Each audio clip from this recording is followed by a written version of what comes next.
All right, welcome back. Welcome back to the David Carmena show. I'm your host, David Carmena.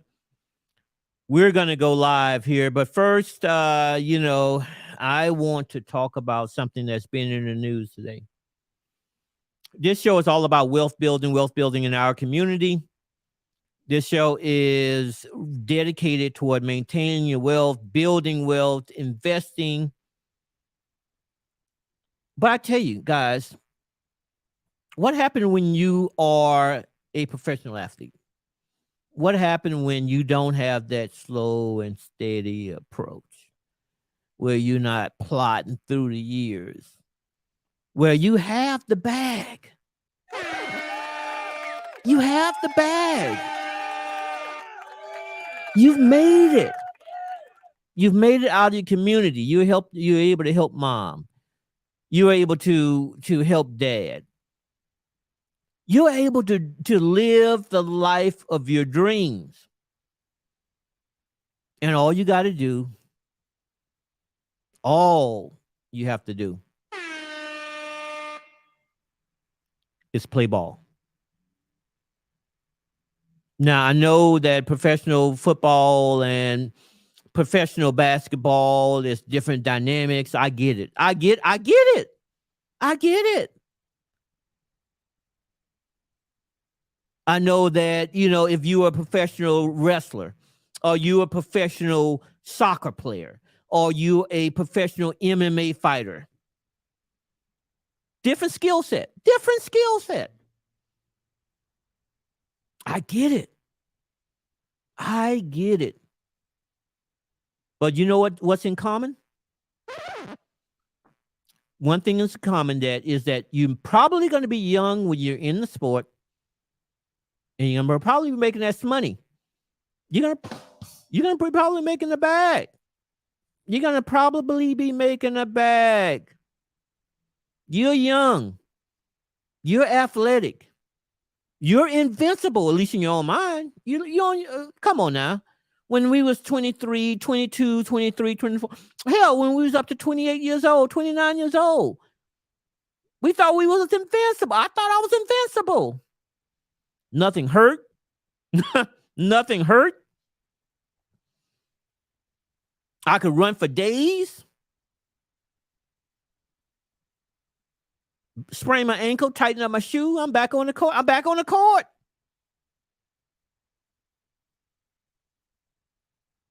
But what happened if I am invincible in my own mind? In my own mind, I'm invincible, and I'm worth $230 million.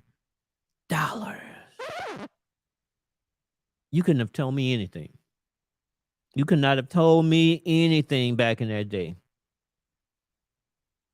So think about, that was back in the Stone Age, guys. That was back in the Stone Age. Think about now.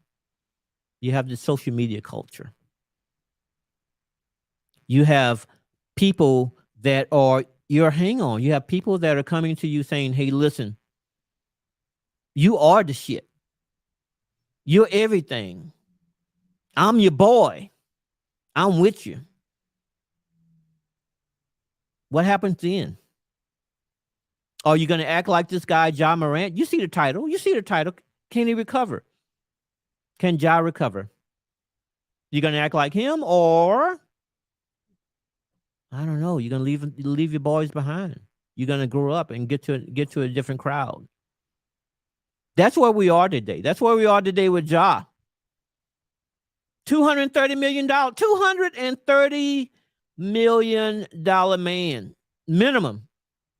That's what's been disclosed. That is what's been disclosed. $230 million, and this dude is in the club. But maybe I got it wrong, guys. I'm an old guy. Maybe I have it wrong. Maybe that's just the way. That's just the way kids are today. I'm going to bring up another guy. I'm going to bring up Preston. And we're going to look at what's out there. We're going to look at if Preston, you guys in the comments, we're going to try to figure this thing out. We're going to try to figure this thing out. But before I bring up Preston, I want to shout out to my friend, 10 Plus Sound. Salute, brother. Salute. Thank you for coming to the show. We're going to have a good one today. Do Better podcast. Says, sup, the David Carmena show. Saw you in the mastermind class. That's right. We're in the mastermind together. And it's the Lead Attorneys Mastermind. Shout out to the Lead Attorney. And we'll talk about ways to be a better YouTuber. So if you are looking to build your YouTube channel, become a better YouTuber, become monetized and grow your YouTube channel, then you want to consider maybe joining that mastermind. Shout out, brothers. My man is 10 Plus Sound is also in the mastermind. These guys are quality guys, Do Better podcast. He's doing big things on his show. 10 Plus Sounds. Super talented guy. Thank you. Welcome to the show. So let's bring up Preston. Preston! How you doing, brother? Oh, I can't hear you. You're on mute. Can you hear me, David? Yeah, I can hear you. Good. I'm doing well, man. How are you doing, brother? I'm doing good. Good. Now, I know that we talked before we I know you've been on the show before, but tell the guys what you do and a little bit about yourself. Investment advisor, Raymond James. Work with people to actually build wealth, help them retire comfortably with enough money in their pocket to live comfortably for the rest of their life. It's funny, we were talking about protection. I thought we were going to be talking about asset protection today because, Ja Morant has a lot of assets to protect from possible some individuals who may come after some of his money for fines if things go down the wrong way. But that's what I do. As I always say, 4 things we do, from an investment standpoint: asset protection, which is insurance, banking, the 4th thing being estate planning and that sort of thing. That's primarily what I do. Oh yeah, they're coming after them. Preston, they're gonna get that money. They're gonna get some of that money. Either the lawyer's gonna get it, or they say he smacked around a 17-year-old kid. He's gonna get some of that money. Yeah. He getting it. He already losing money by he's been suspended. But let's slow down a little bit. Let's roll. Let's not get into it too fast now. Yeah. Let's like Lead would say, let's long stroke them. Let me pull up something. Go ahead. We're going to take a look at what the news is reporting. And then after that, we're going to discuss. Now, I don't think you've seen this clip, correct? I haven't watched a lot of commentators on what's going on. I kind of know the story. Mm-hmm. But obviously everybody has an opinion. So so this will be interesting to see what they're saying. Okay, so let me set this up. This is a couple of days after he was showing his famous Instagram post. So let's go ahead and play it. One of the NBA's hottest young stars is in hot water this morning. 23-year-old Memphis Grizzlies point guard Ja Morant has been benched by the team after video surfaced on Instagram of him appearing to be holding a gun in a nightclub. The NBA confirmed that they are aware of a social media post involving Ja Morant and are investigating. And the Grizzlies announced that Morant would sit out last night's game against the Clippers as well as tomorrow's game. In a statement, Morant said he took full responsibility for his actions and apologized to his family, team, and fans. Morant also said that he would be taking some time away to get help and work on learning better methods of dealing with stress. Mike Vorkunov, national basketball business reporter for The Athletic, joins us now to talk about this. Good morning, Mike. Thank you for being here. So first off, what more do we know about what happened, and what do NBA investigations typically look like? Well, it's been a number of incidents going back to the summer that has gotten Ja Morant in this place. There was, reportedly an incident in the summer where he punched a teenager after playing basketball at his house. There was an incident with a security guard at a mall in the Memphis area.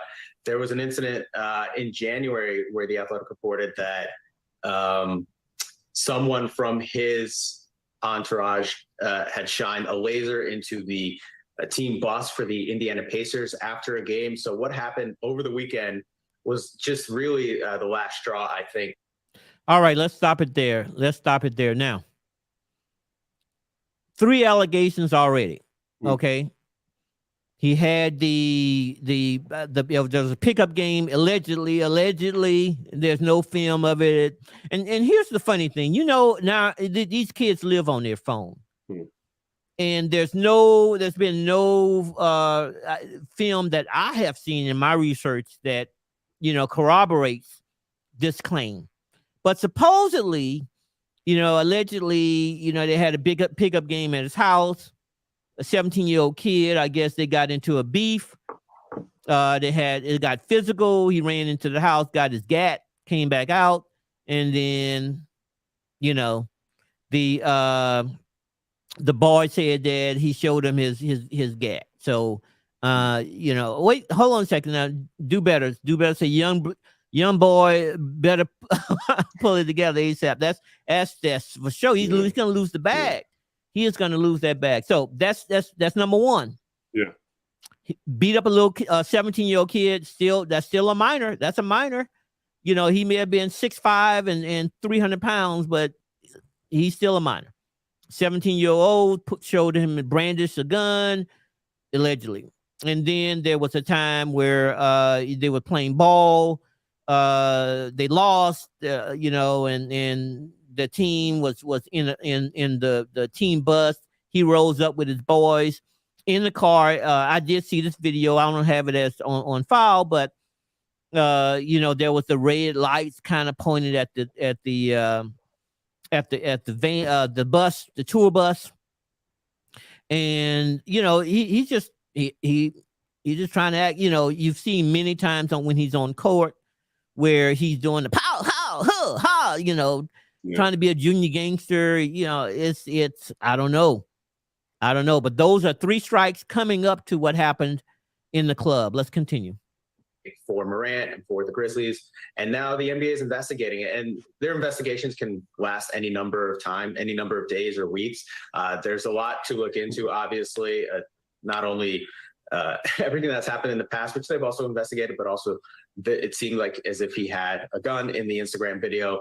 And so we'll see where that leads. The NBA doesn't have a timetable, and Ja Morant doesn't have a timetable to return. He's going to miss at least 2 games, and that obviously buys everyone a good amount of time before this all comes to conclusion. So Mike, Ja has a sneaker contract with Nike. In fact, the company just released its first shoe with him on Christmas Day. On its website, the shoe company calls Ja Nike basketball's first Gen Z signature athlete. So following the incident, Nike did release a statement that says it appreciates Ja's accountability and support him prioritizing his well-being. So how have situations like this, where NBA players are investigated by the league for actions off the court, how can that impact athletes in their endorsements? What have we seen in the past? I think Nike has shown in its past to have a long bandwidth with players when they've gotten into some trouble. We just saw this over the last few years with Kyrie Irving, who obviously had his own bit of trouble while he was with the Brooklyn Nets, and Nike stood by him for a while before ultimately severing its relationship back in November. And Ja Morant is now an integral part of Nike's future going forward. As you said, he's the face of its Gen Z generation, right? They just released a shoe. He's immensely popular with especially kids and the demographics that buy shoes. And so they have a lot invested in him.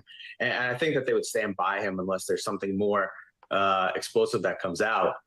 But, in the past, we've seen really it differs from shoe company to shoe company, how much trouble is, how much heat is too much for a company to stand by. But I would think in this time, at least Nike watches as all of this plays out and see what goes on with Ja going forward.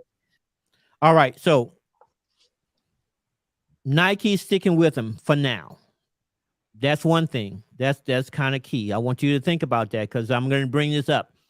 There's for your expert opinion on it. Now, again, I want to make sure that you're not giving any type of a financial advice in this show. I don't want nobody to tell you that, you say something and then they said that, well, you told them to go and buy Nike stock and they lost, lost $1 million or something like that. Okay. So you're giving no financial advice, right? No, not in relationship to this. There are some financial issues. Again, we talk about asset protection, but no, not necessarily financial advice. I am a little, when I hear the stories. So I'm a little older, obviously. I have a son 30. I have a daughter 22, right, David? So I have a son who went through college, played basketball down at IMG Academy. I played basketball in college. This kid's 23, right? I think about being 23 and, having a $200 million contract, the world on his shoulders, a franchise on his shoulders, the world at his feet, and being able to navigate that like a LeBron James did, like a Kobe Bryant did. And we know we can talk about, not to talk about Kobe no longer being here, but we know what Kobe went through with some of the things off court that he dealt with. Jordan dealt with off court things. Tiger Woods dealt with the golf course things. And this kid's 23. He's 23 years old. They say there's typically two ways to learn things, David. One, you learn things through, your own mistakes, and sometimes you learn through others. If you can learn through others, then you avoid making those same mistakes. Well, sometimes, you have to make mistakes. Life is about mistakes. We all make mistakes. So I worry less, about, can he come back? Yeah, he can come back. Obviously, he can come back from this, but he has to learn from the mistakes that he made. He has to make different decisions. Sometimes you have to change the people in which you hang around. But yeah, this could affect him financially. Obviously, when you're talking about somebody that he possibly hit, brandishing guns, all those sorts of things. I remember when Plaxico Burress shot himself. If you remember, up in New York City, shot himself. Didn't even hurt anybody else. But New York's gun laws were so strict that Plaxico had to deal with that issue. If you recall that. So yeah, he's going to have some stuff he's going to deal with. I do worry about, his assets and we talk, and it's from my perspective, his assets being protected from people coming after his money, people trying to sue him. How is it structured? How are things? Did he work with anybody to put his money into certain things? Does he have, coverage for some of this stuff that he's going to be dealing with? These payouts that he's going to possibly have to pay out. Settlements. We're talking settlements. Well, right? Let's unpack some of that. Unpack some of that. Now, here's what we know. We know that he has a $200 million NBA contract. Yeah. We know that he has a Nike deal. It's like a dollar sign. And a dollar sign and a big target, Exactly. Yes. Yeah. But a lot of it's self-inflicted. Yeah. How can you, with the Nike deal, can they pull out and, have some type of you don't represent the company type of statement and claw back all that money that they gave them? Yeah, there's always morality clauses in contracts, right? You mess up and do something wrong, hey, we're not going to, we have a right to break the contract. Kanye West, right? We saw what Adidas did. He did the Jewish comments, and he was talking stuff about, Adidas can't do nothing, whatever. And they came back and got that money. He went from being a billionaire to being a multimillionaire, right? Yeah. So yeah, I'm sure there are ways in which, and I assume they didn't pay all that contract up front. I assume that contract's paid over time, so forth and so on. So yeah, there's probably going to be morality clauses in there, but I'm sure they're also sitting and asking themselves, do we want to go ahead and understand he hasn't shot anybody. He might have put his hands on somebody, but in terms of the damage that has been done thus far, it isn't significant yet, as far as we know, David, right? We're hearing a lot of reports. And again, I don't want to speak to what we do. We don't know what's true, what's not true. Everyone starts coming out with everything. Everybody jumps on the bandwagon. News is sensationalized, David, right? We have this sensationalization around everything that goes on. But from my vantage point, he can definitely fix this. But there's probably going to be some perhaps restitution because they're going to track that gun. I think I did listen to Shannon. I do listen to Shannon a little bit. Yeah. Club Shay Shay. I do listen to Club Shay Shay a little bit. Yeah. And they were talking about how, that gun went from one state to another state. You know what I'm saying? Crossing state lines. It was on the plane potentially. Exactly. Yeah. So yeah, they're going to track it down and it's high profile. So you're high profile. You know what I'm saying? So he could get some penalties for this. He's going to get some fines. I doubt if I'm not going to quote on the law. I'm not a lawyer. But we have a lawyer that's a friend. All right. I might call her up. I don't want to talk legal. Bring her up. But you're right. We don't know what we don't know. yet. Let's see let's continue on, and then we're gonna dig back into it, because I want to circle back around about Club Shay Shay and his partner. You know, Skip is a hater. I can't quite make out Skip. Skip is, because I watched the show. Don't get me started. Yeah. Don't get me started. Yeah, we're gonna get back around. We're gonna get back around to Skip. Okay, we're gonna get back around to him and Club Shay Shay, which I enjoy watching. Let's continue on. And Mike, briefly here, we know that the NBA had initially said that Ja would miss only 2 games as a result of this, but last night the Grizzlies coach seemed to indicate that it could be longer. So could this whole thing have a larger impact on the future of the Grizzlies season and his career? Look, I think so. When the Grizzlies made their statement, they said he would miss a minimum of 2 games, right? And yesterday, the Grizzlies coach, Taylor Jenkins, said that there's no definite timeline on this. So we don't know when Ja Morant will come back. Obviously, it's important for the Grizzlies that he does. They're the 2nd seed in the Western Conference right now. They're a possible title contender. But outside of that, I think they're going to give him the distance that he needs and the time that he needs to make sure that everything's right, because this isn't an isolated incident. We've had now, almost a year full of things that have happened, including Ja Morant, that you can point to and make this kind of a continued issue for him. And so I think that with how much scrutiny this is getting, this might last a little bit longer than just 2 games. We'll be watching. Mike Vorkanoff, thank you so much. All right. So thanks for watching our YouTube. So what we're going to do is we're going to unpack a little bit of what they said. And you mentioned that, there's other people reporting on this story. They are all about, actually they've been taking sides, some of them been supportive. I think for the most part, Shannon Sharpe has been fairly supportive while still being neutral. He has been supportive. Did you know that there was a backstory with Shannon Sharpe and the Grizzlies? They got into almost a couple of the Grizzlies players and Shannon Sharpe. They had the basketball game and almost got into it. I am aware of Club Shay Shay being on the floor. I think they in were that playing sweater. the Lakers. You saw the sweater? I saw the sweater. He's a big Lakers fan, a big LeBron fan, and he apologized. So again, most people, man. When I talk about playing basketball in college, the reason I no longer, or at one point was no longer playing basketball in college, because I was out there, man, partying, drinking, and I didn't have $200 million on my shoulders. You understand what I'm saying? Okay. My coach just let me start a couple of games, and I thought you couldn't tell me nothing after that, right? Well, why do I have to go to class? I'm hanging out with seniors who don't have many classes. So I'm thinking I'm with them, like with the older guys and so forth, because I'm in now because I'm starting and all this sort of thing. And so that's a 20-year-old kid, you know what I'm saying, coming out of a small town, and you make those kind of you make those bad mistakes or those errors in judgment sometimes, you know what I'm saying, just because you don't know any better. And here he is. I mean, he's again, probably people coming at him constantly, always challenging you. Most people think you're bigger than life. I was watching yesterday. If you remember, you're probably on the Malice in the Palace, man. Detroit, when Ben Wallace, forearm shivered Ron Artest, and they went up in the stands and sort of the repercussion. They did a Netflix special on that not too long ago. But again, just some of the players talking about what happened that day and how that affected them, going forward, right. In terms of their careers and that sort of thing, man. So I don't know. I look at Ja right now. I look at probably one of the premier players of this generation. It's a new generation. Let's talk about that. Yeah.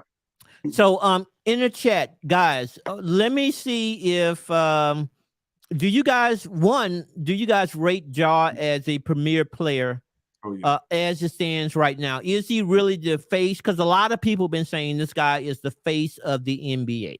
Okay.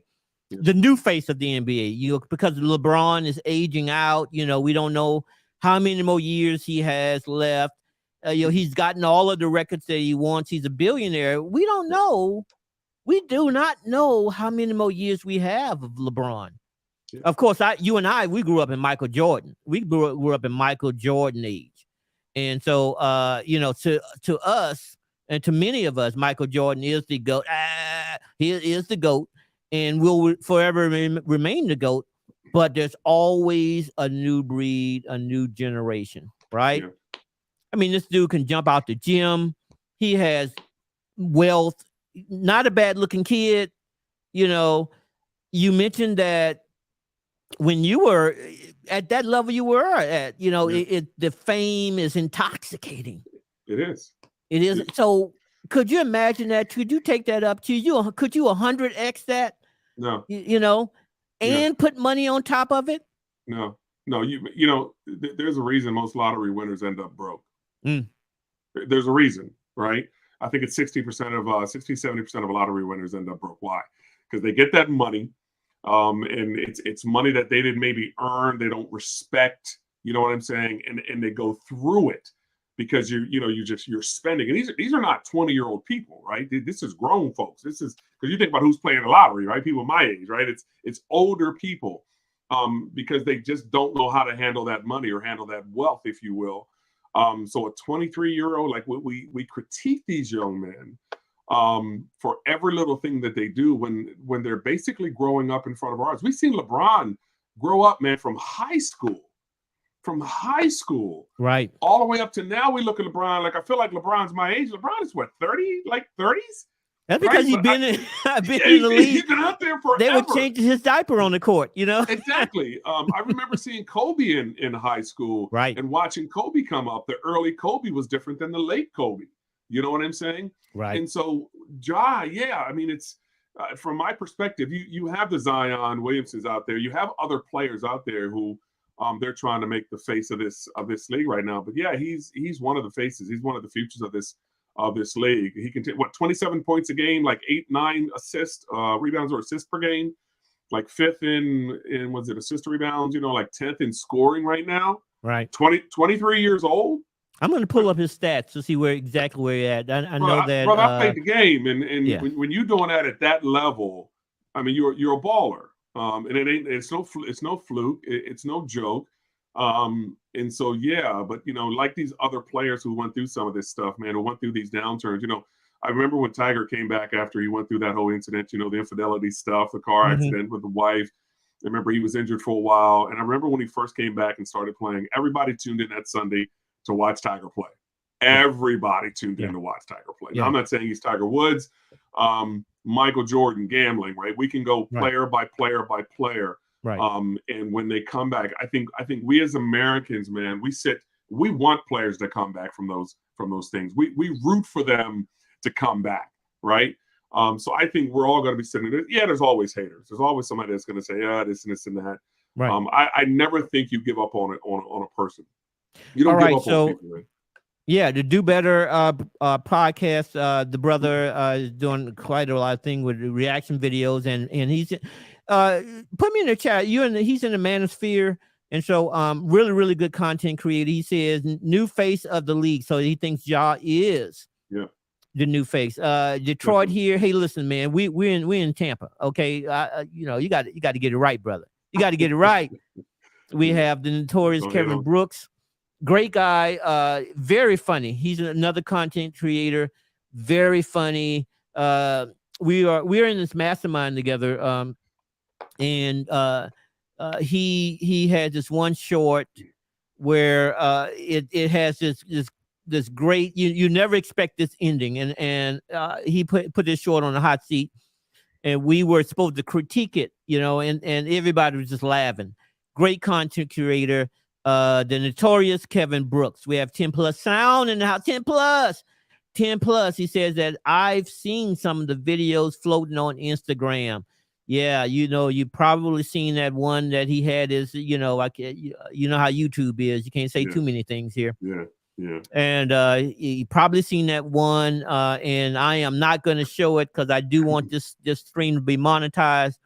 But you know, he's showing all kind of crazy hardware in that video. He's showing it, you know, it's again. But isn't that the culture, David? So the one thing that, you know, I work with a couple of players, not NBA, but you know, I'm not saying all players are that way, but there's a culture, right? There's this cross these days. They say that every rapper, you know, wants to be a basketball player. Every basketball player wants to be a a rapper or an actor. And so these genres are crossing, right? And so we got rappers out here doing same things, talking about fighting, talking about guns. The culture, right? And that culture crosses. So you have an NBA guy who probably is part of the culture of some of the violence we see in rap and some of these other genres as well. And so you end up trying to live that culture. I'll tell you a story, man. Back when I'm in the suburbs. I'm a country boy, David, from Western Maryland, man. I live in the suburbs down here in Tampa, right? We don't live in no tough city. You know what I'm saying? If there is a tough city, there's some tough places down here. I don't live in them. And I remember one time when my son was young. You probably can hear me in the other room right now. When my son was young, I remember him being online. I don't even know what it was back at the time, and throwing up gang signs. Right? I'm like, dude, what are you doing? Like you ain't a part of no gang. They had the whole scarf on. You know what I'm saying? This is high school, and I had to pull him aside. Number one, say somebody's gonna see your gang signs and come for you. Number one, right? But again, just trying to be trying to be cool, a part of the culture. Yeah. You know what I'm saying? That's what he thought was cool when you're posting something online. This is when online started. He's 30 now. But I'm like, where'd you even learn gang signs, number one? But he's throwing them up. You know what I'm saying? And I had to have that conversation. And more importantly, it wasn't just with him. It was a white guy in the picture as well, throwing up gangs. It wasn't just black. It was just that age group in the culture, man. So, you know, again, these guys are living this culture, man, where they believe maybe that's the message out there that, you know, I got to get my gun to protect myself. You know what the best way to protect yourself? You and I know. Go home. Get out of the situation. Get away from the situation. Yeah, don't be in the clubs out late doing whatever. Go home. Hang with a small group of friends. We know that, David. We probably ran with different groups over the time, and we probably narrowed our group of friends as we've gotten over. No, there's a couple of brothers I hang with. I don't even drink no more, David. I'm too old. I don't even drink no more. But there are things that he's going to have to learn that other, hopefully, NBA players, older NBA players will tell him, like a LeBron James and others that will pull him aside and say, look, man, you got to do this. If you're hanging with old friends, I moved 1,000 miles of home, man, to get away from some of the knotheads I grew up with. You know what I'm saying? So sometimes you got to cut off them old friends, man. You got to start doing different things. And he knows how to do it. He's not like he doesn't have a father who's going to talk to him and who's going to be there to support him. Not like he wasn't raised right. I'm sorry. Well, you know, T. Morant, he is the father. And, you know, it from everything I see, he is trying to be, you know, more of a father friend than a father, you know, authoritarian figure. You know, he wants to be his friend, and sometimes you got to be the parent, you got to be the adult. Yeah, and that's one of the things that in the locker room, there's no one in the locker room that is over 30 years old, so they don't have that. And I'm not saying that this is the problem, because he's been with his boys much longer than he's been in the NBA, right? Yes. So the influence of his peer group will have more of an influence than any lecture that the NBA the team may have given him, or any father figure that is in the locker room. So the Do Better podcast says that he is in a manosphere. Thank you, brother.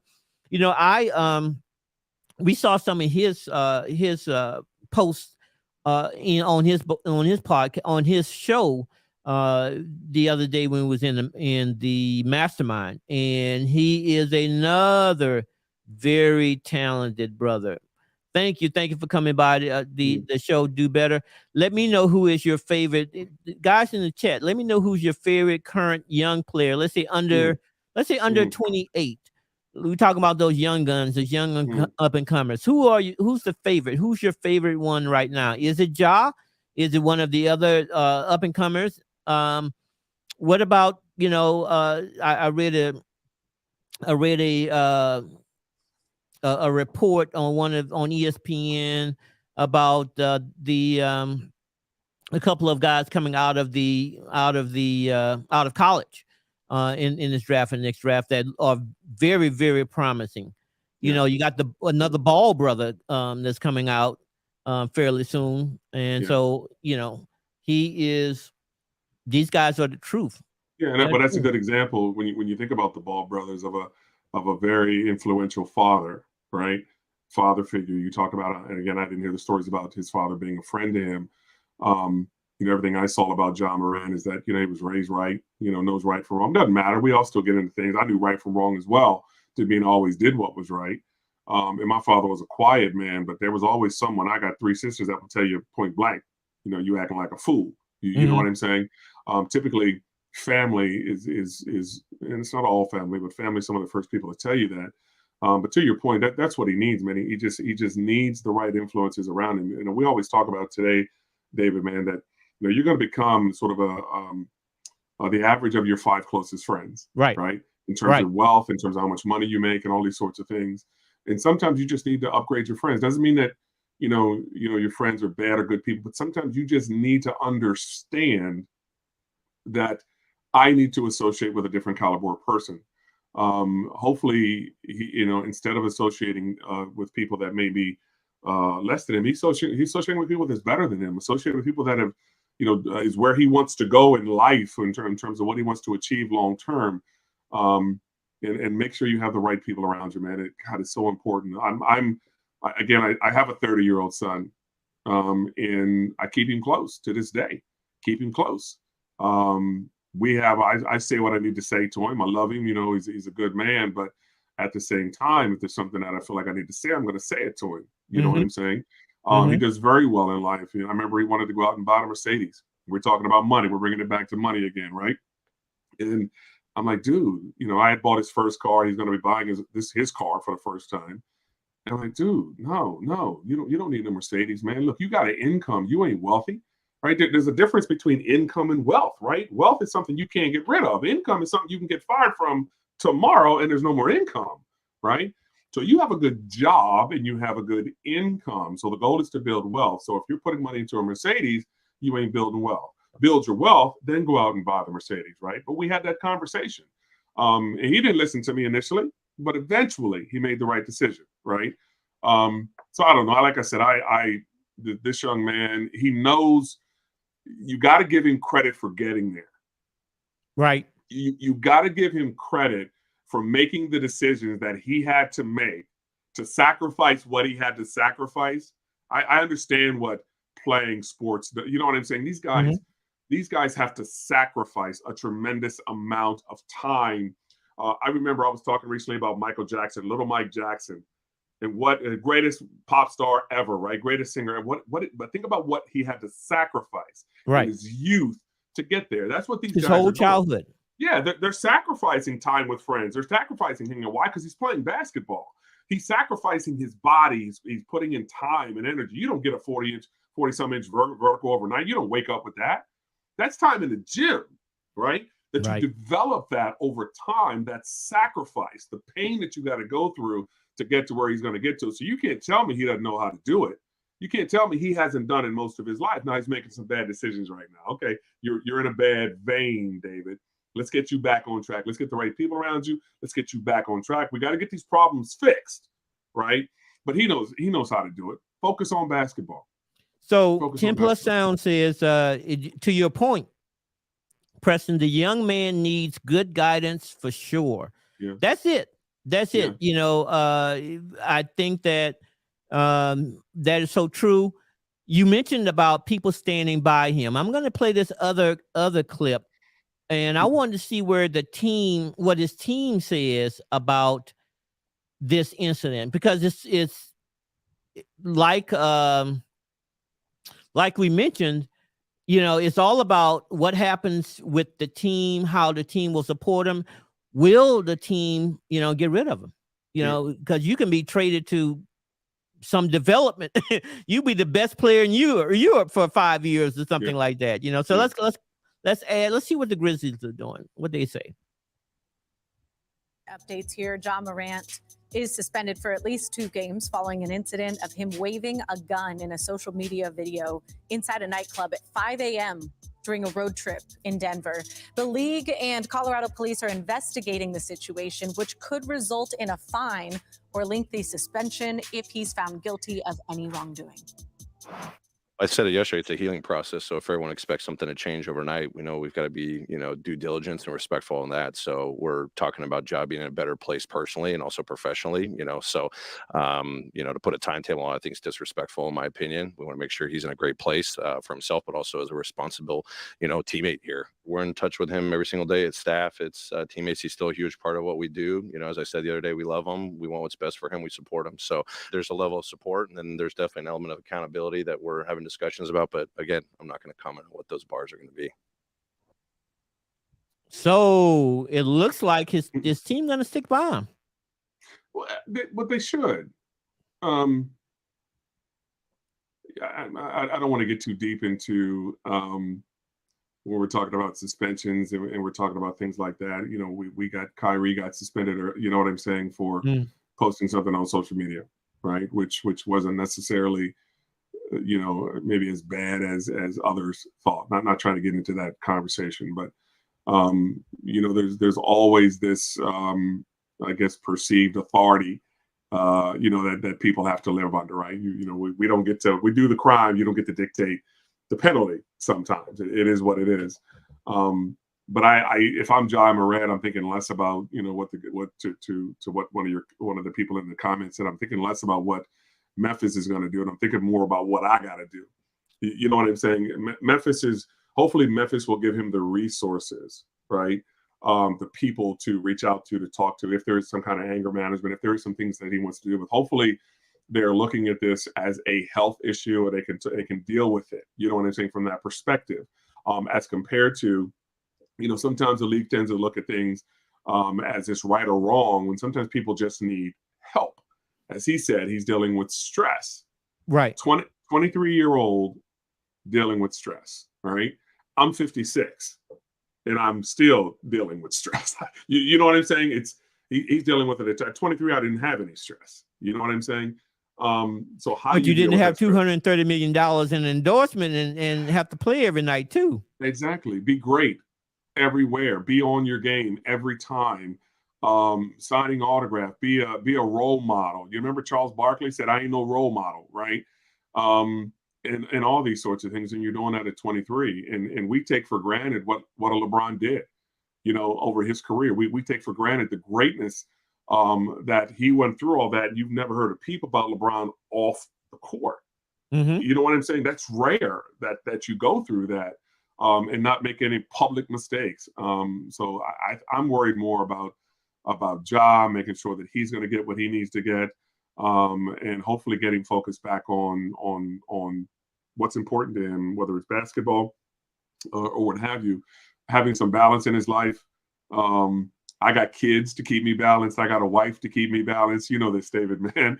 I get to come home. I get to see a little grandson run around. Brother, you want to talk about relieving stress? Sit down and play Legos one evening for about 2-3 hours. You know what I'm saying? What a great, you don't think about work.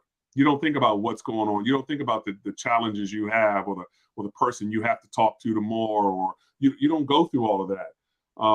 I don't know that he has it, to his point, to the point that we were talking about earlier. Maybe his release is hanging out in a club. Maybe there is no other release, right? What did they talk come about? on, you work 200. There's some other, yeah, they got some other releases for you. But you have to adopt. So I don't have good habits. I don't have good things outside of work. I'm a workaholic. So you ask me, Preston, how do you relax? I don't know. You know what I do to relax? I go cut my grass, man. Yeah. I get on a tractor. Right? That's because we old, man. We're not 20. We're not 23. We don't have $200 million. No. But here's what I'm saying. But then, how are people around you relaxing? Right? Let's talk about peer pressure. Right? You're 23. How are people around you relaxing? I go back home, hang around some old friends, some old family members. I don't drink much anymore. Come on, Press, have a drink. Nah, man, I don't. No, I'm good. Come on, man. Let's have a drink, man. You boring. And I'm again. Yeah. So how are people around Well, let's turn him up. Let's relaxing? turn up, and let's turn it up. Always involve getting drunk or something like that. So, Exactly. Yes. hey guys in the chat, I want to, if you're under, let's say under 30, okay. Good. All right, because we both we ancient. I can barely get out of this seat We and walk were to the there door once, right though, here. David. We were there. We did our dirt, man. We made it. We You're made it. 30. Some would say. Yes. You're 30. Okay, in the chat, you're 30 years old. For you guys that are 30, or if you can remember back when you was 30, okay, what is your release? What do you do now for fun? That is, is it the club? Is it, a lot of people from ATL. It might be the club. It might be the strip club. It might be, a dancing club. It might be golf. What do you do? I want to know in the chat. What do you do? Type in, what do you do for fun? Okay, and then I'm going to circle back around to that. What do you do for fun, David? So what's your release at this point in your life versus when you were young? Not to flip the script on you. Yeah. So I'm a workaholic also. I have to say it is. I don't have a fun life, but I do like to play golf. I am a golfer. Yeah. And so I love that game. Yes. And then I take really nice vacations. One of my places that I love to go to right now, at least, but actually for the last. Now this is pre-pandemic, right? Yeah. So for the last maybe 6 years, 7 years. That place has been Puerto Rico. That was my go-to choice. I love it. It's 3-hour flight. I don't mind taking Spirit. I do one of these every time I get on. Yeah. But I don't mind hopping down there. 3 hours there, 3 hours back. I stay at this really nice place. I'm on the beach and I'm chilling, man. That I'm so relaxed after I leave there. Yeah. I'm super relaxed. Yeah. Yeah, which to get away is a thing, but I mean, this is a guy in the middle of an 80-some game season, right? And so his ability to get away, at this point, and then you got the playoffs coming up, right after it. You can't get away. Like I think about, I remember one time I was doing P90X, and they had a yoga CD, and actually started doing a little bit of yoga, and I'm like, wow, this is pretty cool. Nobody taught me about yoga coming up. You know what I'm saying, or other things that you can do to relieve stress. He just has to find some how do you say positive ways, productive, David. Productive ways, to relieve that stress. And they're out there. But to your point, 200 million should help. 200 million help. Yeah, 200 million help you find it. Yeah. But you made a point. You can't get away if you're in the middle of a NBA season. 2 days or 2 or 3 days, you're going to be in another city, another town, playing another team. Yep. And so Pam said that, do you think that they will take his endorsements?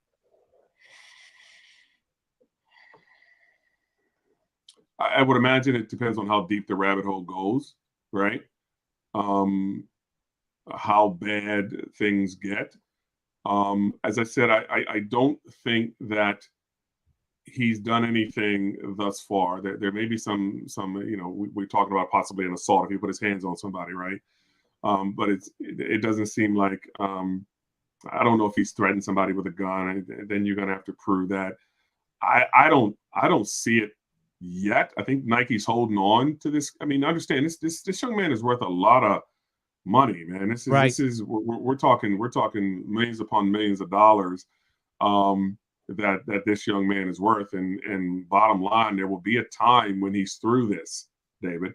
There's a time on the other side of this, and while you drop him today, you know what I'm saying, somebody else is probably going to get him tomorrow, because they will see the dollar signs. And that's the unfortunate side of maybe some of this, is that sometimes it's hard for these young men to recover because there's always somebody who's willing to give them whatever it is, you know what I'm saying, right, they want. I mean, you start that back in AAU ball. I remember coaching my son in AAU ball, and a lot of these kids in AAU ball are never told no. They're never really, you know what I'm saying, because they're the stars of the team, right? And and they're never sort of disciplined in the way that they need to be disciplined, and that sort of carries on up through life, and they become prima donnas. You know what I'm saying? Don't want to listen to somebody who tells them no. Right. Doesn't want to listen to the coach who's trying to, you know what I'm saying, implement something on the team because, you know, you've always had it your way. You've always been the star. I'm not saying he's that way. But really the other side of this is that, well, even if Nike does not give him any money or takes his endorsement, give it a year and this goes away. There's going to be another shoe, you know what I'm saying, company that's going to come in and give him that same money, if not more money that Nike was offering. So he's not going to be devoid of opportunities because he's too good not to be devoid of. I mean, he's too good. Mm-hmm. Yeah, I mean, you're one of the, as we talked about, he's like the face of the NBA, right? The young face of the NBA. So yeah, the endorsements are going to come. They may go away, but they'll come back. Yeah. You know, here's what's funny. Here's the similarity. I think I just thought about this while you were talking about never being told no. You know, growing up and feeling entitled. You know, feeling that special. It reminds me of. And I was thinking about the brother, the Do Better podcast. Well, when he said that he is in the manosphere, and the manosphere is a group of guys that will feel that the men has not been giving a break. You know, we get take advantage of. The women cash us out. You know, we're talking about high value men typically. Yeah. Right. How women don't hold themselves accountable. Basically, women think they're special and above, you know, above accountability, right? And so, Do Better broadcast. I want, if you're still here, I want you to put in the chat. Does that sound like the dating environment that most men that are in the manosphere experience when they're trying to get with a modern woman? Because that's what it sounds like, is that, you know, we're not talking about the violent aspect or pulling out a gad, or we're not talking about that. We're talking about not listening to nobody and you know, feeling that you're walking through life in an entitlement. That's what we're talking about. Yeah. I'm gonna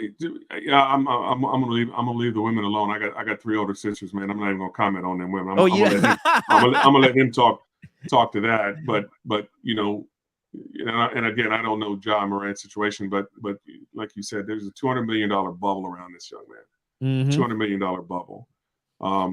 The franchise is probably going to cater to him, right? Because he's the face of the franchise. The NBA, in a sense, may cater to him to a certain degree. God knows, fans. I've seen young athletes walk into, you know, my corporate headquarters, and the secretary come running out, right? So you know that fans are gonna cater to them in terms of the egos and so forth. So so how much can your ego take, David? You know, that's a real question, man. Right. At 56, as I continue to be blessed, I always put a prayer out there for God to keep me humble, right? Because I know that I think you already mentioned it, you know, celebrity is a drug, man. Yeah. Celebrity is a drug. A lot of players that step away from the game, from professional sports, they don't miss the money. They miss the fans. They miss the cheering for them, you know, to run out onto that field and that sort of thing. And that's a drug, man. It is. And it inflates your ego, where you believe that, you know, to your point, especially if you're young, nothing can happen to me. I can do no wrong. Right? I'm above it all. I'm above it all until you get slapped. So, okay, well, Ja's probably going to get slapped. Well, he's been slapped with 2-game suspension. That's not a big slap, right? I mean, think about it. In the grand scheme of things, not playing. LeBron takes 2 games off every other. Anyway, but 2. We live in the NBA where they take nights off these days, right? So not playing basketball for 2 games, I don't know how big of a deal that is. If you he is being fined. I mean that $200 million, man. Again, that's true. Again, David, that's true. Again, hey David, I'm gonna give you $1 because you said give me $1 because you said a bad word. I'm fining you $1. Is that gonna really hurt you, David? Yeah. Right. I get you. I don't think that. I think legal. You mentioned a lawyer being in the chat. It's a legal repercussions. That's serious. When you're talking about well, you might have to do, a couple of days, or you might have to do some, some type of penance for something that you've done. See, now we're getting serious, right? And that's where it becomes a much more real situation. I don't think fines. I don't think 2 games off. I don't think that changes. What's that saying? What does it take to change the essence of a man, right? I don't know if 2 games not playing basketball is going to do it. But I don't know if taking a little bit of money out of his pocket's going to do it. But you know what? You tell me that you come and tell Preston Duppins, hey, Press, man, you might have to do 30 days. I'm like, huh? You're like that. That'll wake you up. That'll wake you up. That'll wake you up. That'll wake you up. Yeah. So Joy says that I pray it all works out for him. Peer pressure. That's what we've been talking about. We've been talking about peer pressure. Yeah. Not only is it the money, not only is the women throwing themselves at him. You are the parent you are now the breadwinner to your parents. I read a report that he bought his parents a home right next to his.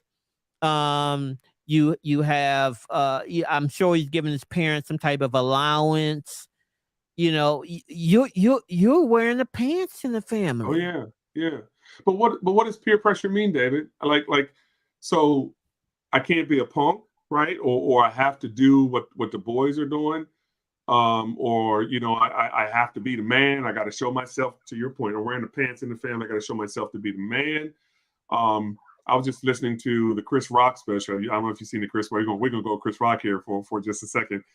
And we was having a conversation with someone, what would make one of the most probably successful actors, rappers of our era get up on stage and slap a man.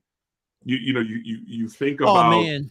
Let's not even go there. Let's think about that. It goes to did he think he had to be the man, right?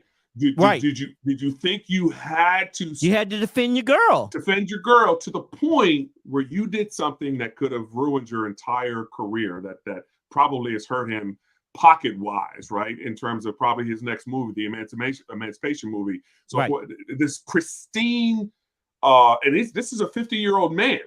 It's a 50-year-old man. Right. Pristine life, right? Never. You're right. Never an ounce of controversy. But here's the thing. She's not even his girl anymore. Okay. Look, Preston. Okay, women. We have some women in the chat. I want you guys to answer this scenario, okay? Because maybe they have an open relationship, maybe. Yeah. But if your wife that you love pushed out you said you have a bunch of kids. Yeah. Okay, you said your son is 30. Your son brings home a friend for the, hey dad, here's my partner from college, or we hooking back up. Yeah. Brings them into your house. Yeah. That you own, and then have this situationship. What the hell is that? You screwed the boy. I agree. But then, like with what is Brandon? Well, wait, let me finish. So the women that's in the chat, the question is, put a 1 if she is still his woman and he needs to defend her. Yeah, I know what that's gonna be. Put a 2 if she's for the streets and kick her butt out. Okay. All right, Preston, go ahead. But the masculinity, right? So she's still wifey material. 2, she's for the streets and she on her own. I told you I'm leaving them comments to the women. But the masculinity that goes along with the action that Will Smith took, and when you're talking about brandishing guns, that's masculinity. I mean, am I right? It's bravado, right? Right. I'm a man because I got a gun, so therefore I'm a man, right? And so again, somebody mentioned peer pressure. Somebody in the chat mentioned peer pressure. So what's that culture around him suggesting that he has to do, or how does he have to address that young man who may have gotten the best of him on a basketball court, right? There's some masculinity that goes into that. So you you touch my masculinity, you know what I'm saying, or you challenge my masculinity, so I got to come back with something harder, right? And we see a lot of that in the rap culture these days. A lot of these guys who don't even look like they can fight. I've seen a couple of them, you know, don't even look like they've ever been in a fight, but then they on social media talking about, hey, you know what, let's take it to the streets and all this kind of stuff. I mean, come on. And they're millionaires as well. Got everything to lose. Right. And it's that masculinity, man. When I don't know, there's something behind it. There's something that maybe at 23 you feel that's what a man is. When you and I both know that that's not what a man is. Nope. You know what I'm saying? Take care of your kids, feed, you know what I'm saying? Feed, clothes, shelter your family, pay your bills, you know what I'm saying? Take care of those you love. We know that's masculinity. The man. That's being a man. Right. That's masculinity. So that's the conversation that somebody just needs to, and I'm not saying he has that yet. I don't want to put it on him, right? I mean, 23, you know, hold out as long as you can with these bills, right? But that's kind of what it is, man. So there's some, I don't want to say toxic masculinity. I don't want to throw that phrase out there, but there's some masculinity issues that are coming out through brandishing a gun and some of the things that he's doing, at least from my vantage point. Yeah. So the notorious Kevin Brooks says that he is ancient too. He's not in it. He can't even, you know, notorious. So remember, we want you to go back in the time machine and remember back when we were 30 and what we did then as compared to what the young bucks are doing now. Well, we didn't have social media. So when we had a problem with somebody, you had to step to them, right? I remember I was in the service and I had a problem with somebody, and you know, we stepped to them. We finally clashed.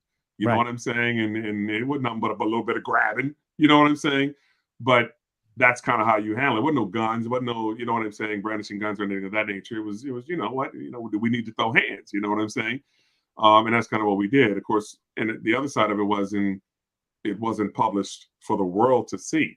That's it. It wasn't you know, right. The beef we had was not escalated because now every friend I have who follows me on social media, and some people who I don't even call friends who follow me on social media, gets to see that me and him got into a beef. Somebody got a video on it. Now it's posting it online. Oh, what was the beef over? Oh, they was beefing over a girl. You understand what I'm saying? That did not happen in our era. What happened between me and that person happened between me and that person, and just a couple of people who was there to see it. That's it. And it stopped. Yeah. You know what I'm saying? Whereas today, that little thing that he's doing, maybe around a couple of buddies, he's Ja Morant. The world saw it. And now the world is reacting to it. You know what I'm saying? I'm sorry. We only had one female that was in the that was in the chat that was brave enough to say anything about that, and she said no comment. yeah. I'm staying out of it. She said no comment, so we're not gonna get nobody, no female to co-sign on that, you know. Yeah, I'll stay out of it. It's just I don't know. I don't know. I see these young, and I'm gonna talk specifically about these young brothers, David. I see these young brothers, man, and I do feel like sometimes the mistakes that they make get escalated a little bit more. You know what I'm saying? Than others. We perceive confidence as arrogance, you know, in a young black man, right? That's compared to confidence maybe in their white counterparts. It's just that, oh, look at how confident that person is. But in a black man, it's arrogance, right? So I do worry sometimes that we take some of these things and it gets escalated more because of the color of his skin, because of some of the things that we've talked about, the culture and all these things gets all thrown on him because he's a young black man, right? So I worry about that. And so I think from us as black men, I think we sometimes need to support these young men. We need to help. We need to sort of make that argument that, as he said, he's made some mistakes, but it's not the end of your life. Hell, it's still the beginning of his life at 23. My goodness. And so let's do what we can, or those around him, those young, hopefully some other men around him. Let's do some things for him. Let's support him, and get him back on the right track. And get him playing ball. Get him doing what he does best, man. Now he reached out. He has reached out and said that he needs some time off to get help. Take it. And you know that help hopefully means it is something that we can that's real help. Yeah. Not Yeah. not just you go to these places, these clinics and stuff, and Yeah. you're not doing any real work. Yeah. You're I not doing almost wish any real work. we had a professional athlete on to sort of talk about. I mean, at least from my perspective, when I played ball at the college level, there was a lot of animosity between people who were fighting for the same position. I'm not saying Ja has that, but I'd love for someone to actually talk to that aspect of, sort of, you have to be an alpha dog to do what he does, David. You have to be that guy who's the man on the court day in and day out. And that comes with a certain attitude. It comes with a certain demeanor. It comes, carrying yourself in a certain way because, every time you go up against another team, somebody's going to challenge you. Somebody's going to challenge your man on the court. And so then you have to be able to respond to that. You know what I'm saying? And be successful because you're expected to. Like you had mentioned earlier, you're the leader of the team.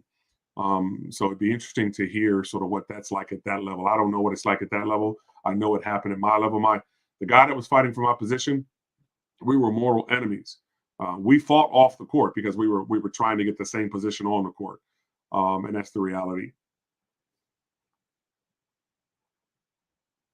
Did I lose you, David? So it looks like I'm still live. No, okay.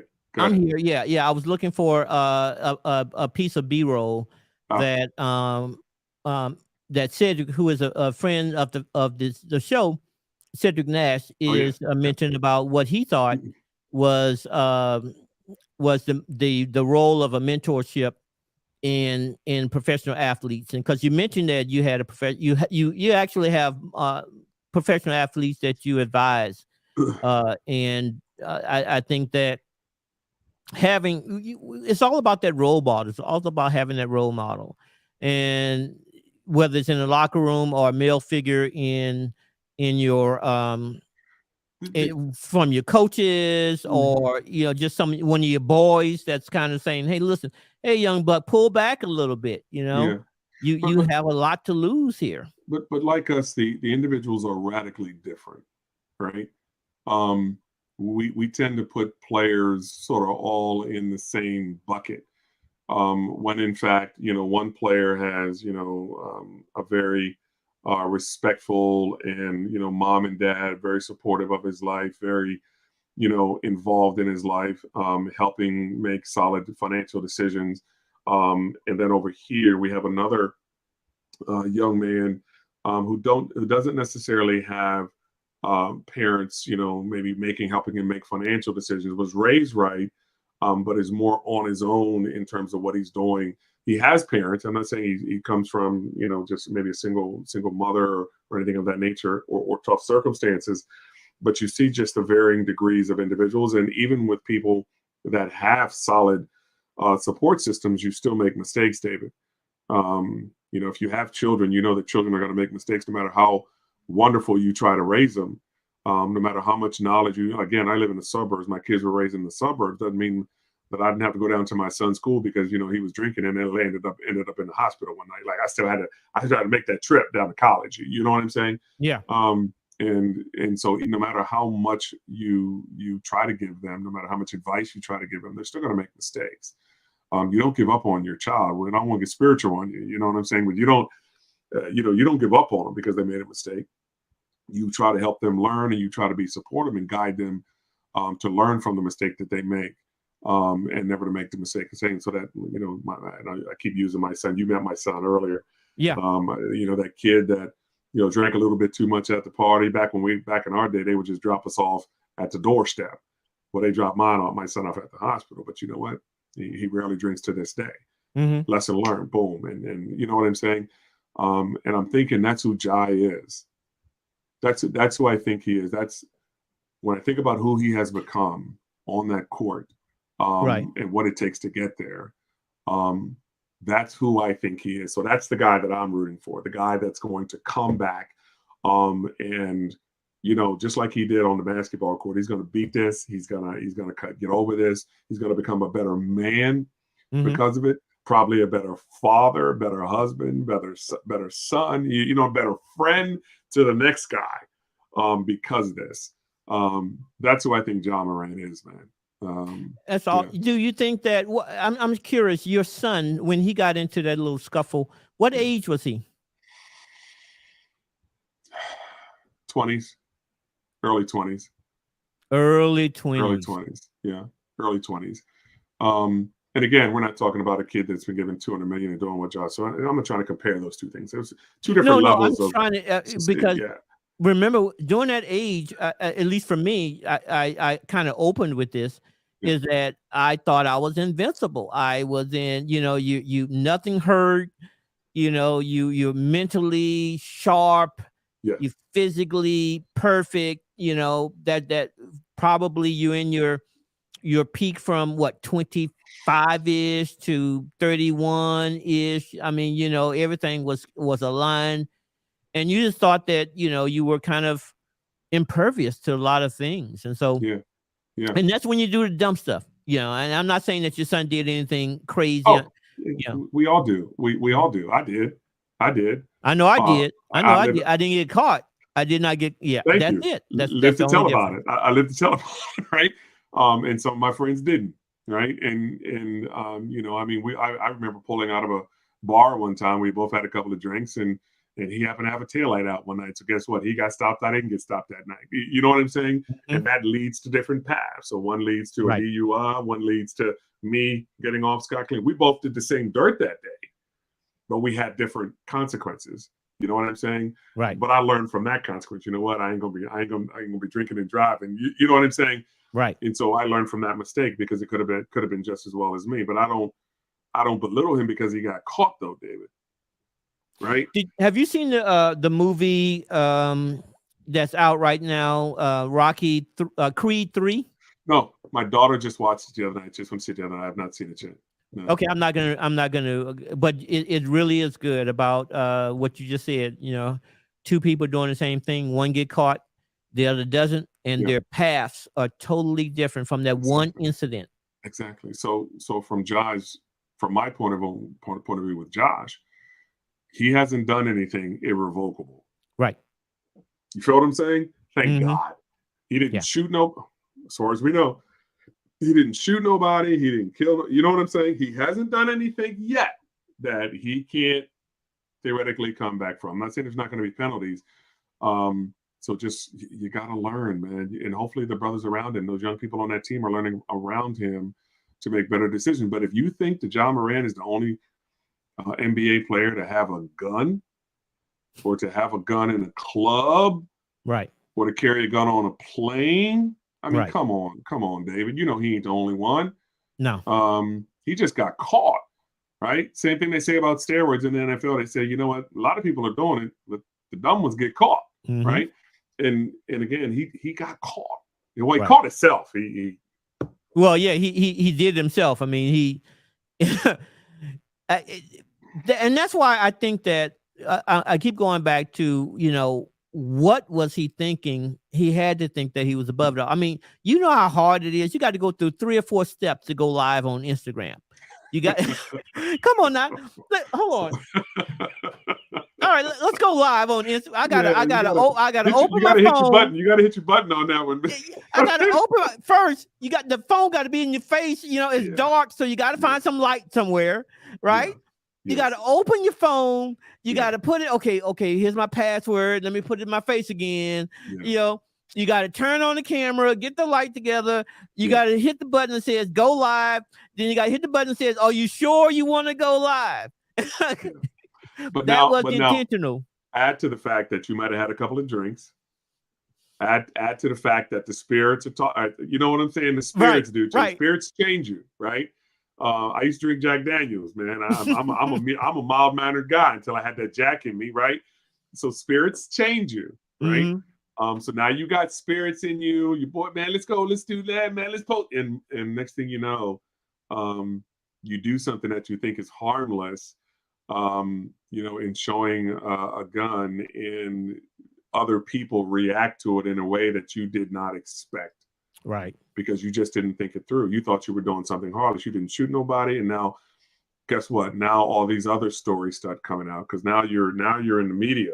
Mm-hmm. And now we're in Me Too. We're in the Me Too phase. So you know now your business starts coming out, right? That's why I said I never want to be a politician. I got too much business in the closet, right? Too much business going to come out.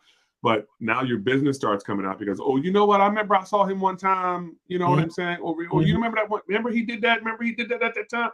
And that's what starts happening. Everybody has an opinion. Everybody has a story. Right. True or untrue, we're going to put it out there, right? Right. And now we don't know what's real, what's not real, what's true, what's not true. All we got is all these stories that we're reacting to, right? Right. And we have no clue. I talk about Tiger. Like when Tiger had that accident, all of a sudden the stories start coming out. He's a woman's man. Look at all the women. You know what I'm saying? We didn't know none of that till the accident. Then all of a sudden his life is put on Front Street, right, from that one thing that he did. Correct. And that's where Ja is right now, man. But I don't know if he was drinking, but if you're drinking and you're doing, I mean, that changes. That's what alcohol does. It changes who you are in a sense, man. It sometimes what they say, it just enhances who you are. Yeah. But that's why I think it lowers your inhibitions. Yes. And so it kind of enhances who you are. Yeah. The notorious Kevin Brooks said that at 30, I was remarried and trying and taking care of my family. So you was a man. You was a man, Kevin. That was 7 years after Ja, though. We're talking 30. Right. We're talking 30. I should have framed the question better. I should have said at 23, what were you doing? At 23. Yeah. So Notorious and the people in the chat, remember back to when you was 23. You know, if you care to share what craziness you were doing at 23. And children change you, by the way. You have children. You have when you have especially if you have a young man that's looking at you and watching what you're doing. To this day, I don't ever want my kids to see me drunk. Like I don't want my grandson to see me drinking. You know, I don't want him looking at me like, what's wrong with Pat? You know what I'm saying? Mm-hmm. And so, you know, when you have children, my children changed me drastically. Because all of a sudden I realized I have a young black man that I need to raise. I need to be an example for. Right. And so everything that I did, and you know how children copy what you do. You say it come out of their mouth, David. Right? Yes, unfiltered. Yes. Mm-hmm. You do it, they do it. And all of a sudden you realize that this dude is looking at everything I do, listening to everything I say. So I need to watch what I say and do, and it changes you from that standpoint. So a family and a woman does the same thing for me anyway. Women will let you know what you ain't doing right? If you want to stay, I'm sorry. Go ahead, David. So no, I was gonna say I agree with the kid. I'm not sure the kids change you positively. I'm not sure about the woman. A good woman. Okay, we got to qualify that. A good woman, because you was lucky enough. I'm still single. You was lucky enough to found you a good 19. Woman. These women, I used to have hair like you, man. I mean, like you mentioned, oh, David, I'm gonna get my hair cut. I want to look sharp. I just wipe it with a towel and wake up in the morning. You know. I met mine at 19. We've been together ever since, man. So, it's been fighting over those years, but I'm blessed from that standpoint. Yeah. Mm-hmm. But yeah, but again, you know, I say this in reference to a woman. My respect for my wife today can't compare to my respect for my wife when I was 19. Like I didn't have the same respect for a woman who would, you know what I'm saying? Like right. I didn't even know my idea of what a woman wasn't even correct back then. You know what I'm saying? To your point, that woman in the club, you know what I'm saying? You know, maybe you think maybe that's what you're looking for. No, it ain't. No, it ain't. You don't want those problems. You don't want them. We know that today, but when you're 19 and 20, you know what I'm saying? She was fine, and she was this, she was that. That could be my wifey. No. They got some changing to do as well back then, right? Women have some changing to do as well, but yeah. So it's a lot of learning, man, that he's going to go through. Hoping dad can help, hoping mom can help, family can help, some teammates and some mentors. I don't know. Maybe we should talk about that mentoring. I'm actually loading the clip on that, and it is that's one of the things I kind of stepped away for while I was doing in the background, and it's not all the way loaded up yet. But as soon as it does, I will definitely do that. But I did put it. If you have some more time, or you can drop off. Okay. Yeah, because I was going to talk to you because I think you're going to bring up Cedric, right? Yeah, I'm going to bring up Cedric as soon as the clip loaded, but I do have the Skip Bayless. Okay. You know, we mentioned Skip Bayless and how he's a unique individual. I can't place him. I really, he has multi-layered because, you know, back in the day, he followed Muhammad Ali and was in love with Muhammad Ali and the plot of Muhammad Ali when Muhammad Ali was fighting. They stripped his title and he didn't want to go to war. And he was down. He was a ride or die dude. But now I'm going to play this next clip and I want to get your opinion of it. Okay? Yeah.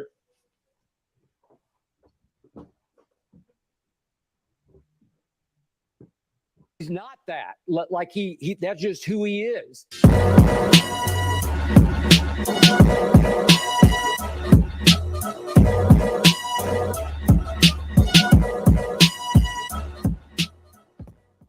All right, we're going to skip past the intro here. Around the league to people I've known forever, talking about Ja because I was so shocked by the IG Live, how brazen it was. And I had several people say to me, well, time out. Are you sure you guys on TV aren't giving him a pass here? Like you're not that? They're asking me, are you sure he's not that? Like he that's just who he is, that he is about that life. And remember, he's thrown up the Crip sign I've seen him throw it up 2 or 3 times. I probably missed some other times.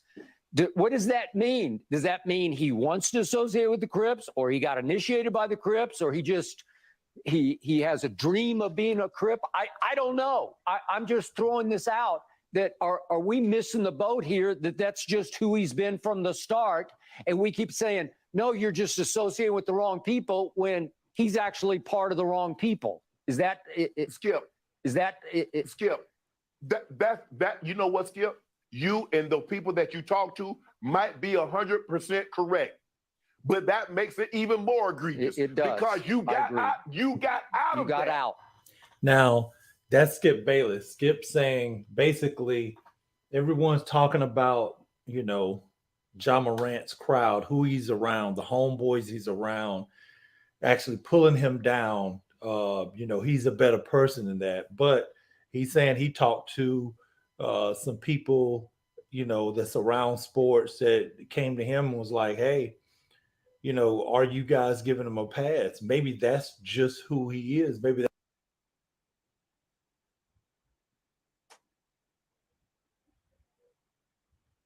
All right. So what's your initial thoughts on that clip? Well, shocked. The thing that resonated with me is Skip Bayless saying he was shocked, right? You know, we live in a country that has you know, mass shootings on a regular basis, right? Mm-hmm. And we don't get shocked anymore by it, David, because it happens so frequently these days, right? And this is where you get into these guys sensationalizing things. He's shocked. Well, okay. Are you shocked, David? No. I mean, I wouldn't say I'm shocked. Am I even surprised that a young 23-year-old black man, successful basketball player, is in a sense living a lifestyle that is maybe closer to the streets than to, you know, what Skip Bayless wants him to be, which is, you know, corporate America, or what they perceive him to be. You know what I'm saying? Right. Was he shocked when Colin Kaepernick kneeled in the NFL? And you know, I was more shocked by the reaction to it than what he did. I wasn't, you know, stuff was going on in this country. So I don't know, this certain shock, you know, bothers me. I think I have this conversation with my friends because I think that sometimes there's this line that gets crossed between Skip Bayless, a reporter, and a fan, right?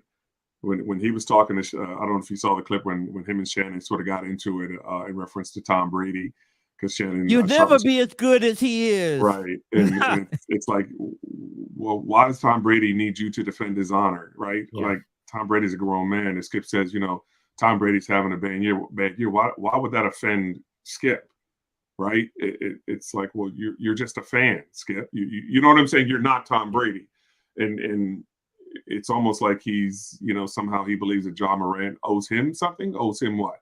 Or has to live up to some standard that he puts out there. Does he understand who and what a young black man is today? And how would he have that understanding, right? Right. I don't know. I'm the a black man, and I can tell you I don't always understand what a young black man is today, and I'm a black man, Right. right? Right. And again, my father probably couldn't understand who I was, when he was a little older and I was younger, because we were a different generation. We were listening to rap music back in our day, right? My pops didn't listen to that coming up, right? So you always have an older crowd not understanding a younger crowd or who they are. Shocking. I don't know if it's shocking. It was that fake outrage, Yes, that's Yeah. Shocked? I'm shocked, and what are you shocked about? Did you see Allen Iverson? I mean, I mean, he's old enough to remember Allen Iverson. Didn't Absolutely. Allen Iverson do Yeah. this? Right? Allen Iverson was probably the poster child for coming out with the braids and the tats, right? And carrying himself a certain way. Allen Iverson tell you the stories today about him hanging out and partying. He wasn't no Kobe. He said, I wasn't Kobe. I was hanging out partying and then coming in and playing the game. You know what I'm saying? So why would you be shocked if it happened with Allen Iverson, 20, 30 years ago? Why are you shocked that Ja Morant is living that I don't get him. lifestyle? It's hard for me to understand him because, there's that I thought that he flat out disrespected Shannon Sharp. That whole piece, you'll never be as good as this poster, poster child. You'll never be as good as him, and to a Hall of Famer. Yes. Shannon, he has 3 rings, 3-time Super Bowl champ. He might have 2 with the Broncos, 1 with the Ravens. Yeah, I think he has 3 rings. He might have 3, yeah. You'll never be as good as him. You never was. So on one hand, he always have problems with LeBron. He always have a problem with these black male, types, right? Yeah. These alpha dogs. But if you go back but to, then again, he brought Shannon onto the show. So Shannon was not. I mean, he gave Shannon his big break. We said that we watch because we both watched Club Shay Shay, right? Yes. There wouldn't be a Club Shay Shay if it wasn't for Undisputed. True. True, but also understanding he brought Shannon on for the impact that it did, for what it did for the show. You ain't bringing Shannon on just because you're doing him a favor. Well, Shannon's going to bump the ratings. Shannon's going to bring in money. Shannon's going to bring in viewers. So don't act like, you just did it because you're just trying to take care of Shannon. No, you did it. He did it for his own pocketbooks as much as Shannon's. You understand what I'm saying? Right. So I always tell my son, when, don't think anybody did anything for you. I'm not saying people won't, give you an opportunity, but you had to put yourself in a place to earn that opportunity. So don't never sell yourself short. You know what I'm saying? If he ever says, Dad, hey, I thank you, Dad, for, telling me to do this. I said, no, you ain't got to thank me. You know what I'm saying? You the one that came to me, talked to me, and then made the decision. You know what I'm saying? Right. So give yourself the credit for the decisions you make and for the things that you do and for what you accomplished. So yeah, I get it, but yeah, I'm with the. I don't get the fake outrage. I don't get the some of the things that come out of his mouth. But here's the thing though. I remember a younger LeBron James. I remember LeBron James. He might have been driving at the time some kind of SUV, playing the rap music, more today's rap music. Of course, LeBron's got the chat singing the songs, but I'm not saying he brandished the gun or anything. But in a sense, living the same culture through the music, right? We lived the culture through the music back during our era. When we used to don't push me because we was out there. Living the culture through the music, just like the young brothers are doing today. They live the culture through the music, in a sense. I can tell you, I can go into even as an older man, I throw in the DMX tape. You watch me in the car, I'm a different dude on the way to a business meeting. You know what I'm saying? But I'm listening to DMX. And then right after that, you play block. we turn it off, get out the car, and you know what I'm saying? Oh, how are you, Mr. Hold on. Yeah, button up your jacket. yeah, I don't know why there's a surprise. I said earlier that these cultures are intertwined, right? Actors, rappers. So we got Kevin Hart on a football field with the Philadelphia Eagles when they win a championship, or playing in a celebrity basketball game for the NBA. So you got a comedian, actor, you know what I'm saying, hanging with football players, basketball players, you know what I'm saying, and vice versa. You have these athletes who, you know, do cameos in movies and kind of want to be in the actor genre, or in the video for their favorite rapper, right? I'm a Washington Commanders fan, so Kevin Durant, who's he's from that area, he's a Washington Commanders fan, so you'll see him taking a picture with the Washington Commanders. You know what I'm saying? So the football player and basketball player hanging together. So all of these guys are intertwined, and they're all a part of the culture that is today. Jay-Z is going to be on the floor of a basketball game dapping up LeBron James, right? Or Drake is going to be on the floor of the Toronto Raptors game. He might as well be on the coach's bench of a Toronto. So close, talking stuff to the players. This is a rapper now talking stuff to the players. So these cultures are intertwined. So, well, then you talk about some of that gang culture with some of these rappers. I mean, they're coming out of that culture, right? So no, it doesn't surprise me that a 23-year-old black man who's at the peak of his sport, you know what I'm saying, hanging around other peak athletes and celebrities, young, you know what I'm saying, athletes and celebrities that he's maybe associating. No, it doesn't surprise me at all. Doesn't surprise me at all. The question is, can he navigate it? Can he separate? Can he, you know, maintain? I'm not saying you don't want to have any of those relationships, but can you separate, you know, your responsibilities and where you need to, you know what I'm saying, put a barrier between maybe what they do and what you do? That's the question I have, because you have to understand that there's a difference between that guy in that street and me on that basketball court. There's a difference. Yeah. So Beretta Wilson says, right, she is agreeing with you. And you're right. I think that I'm thinking back to when, you know, growing up, how, you know, I'm a product of the rap NWA, the you know, NWA, you know what I mean, where F the police and all this other stuff. And I agree. You're right. You can chalk it up to age and growing and having those life things that force you to grow up. You mentioned kids, you mentioned your wife and family and those added responsibilities where it's more than just you now, you know.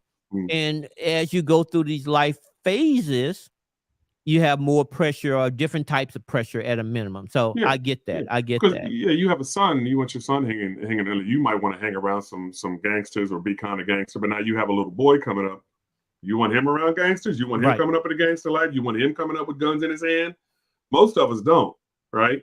Most of us want something better for our children, man. But, you know, I know the only way I know what 187 is from Snoop Dogg. You know what I'm saying? 187 on Undercover. You know what I'm saying? I didn't know what a 187. I come from the country. You know what I'm saying? I come from cornfields and pitchforks, right? And so I don't know that terminology other than through the music and the things that we heard during those times. So it doesn't surprise me that he's involved or in that culture. So but we have does have good guidance, So we have Pam. Pam is, I think, she's responding to 1, wifey material, and 2, for the streets. That question. I think that Pam finally got up the courage to make a response, and she said 2, and then she doubled down and said 2, 2, and 2.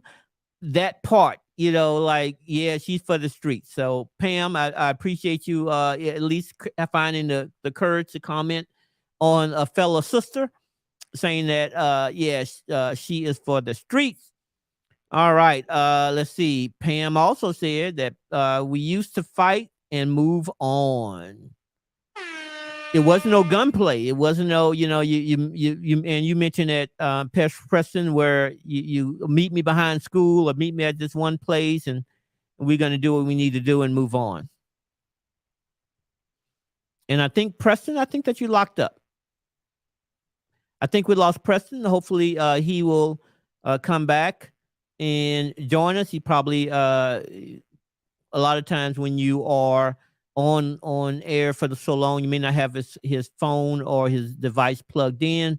I'm betting that maybe he lost some power. But it's an awesome time to go to. We had another friend of the show, Cedric Nash. Cedric Nash is a multimillionaire. This brother is a $90 million brother. He came from zero to 90 million, did all the right things while having a wife and kids and growing his wealth, starting a business.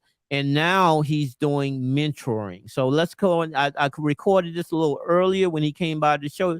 Unfortunately, he couldn't make it for the live show, but he wanted to give his thoughts on the Ja Morant house. We have a gentleman, a self-made millionaire that is no stranger to wealth building. We have Mr.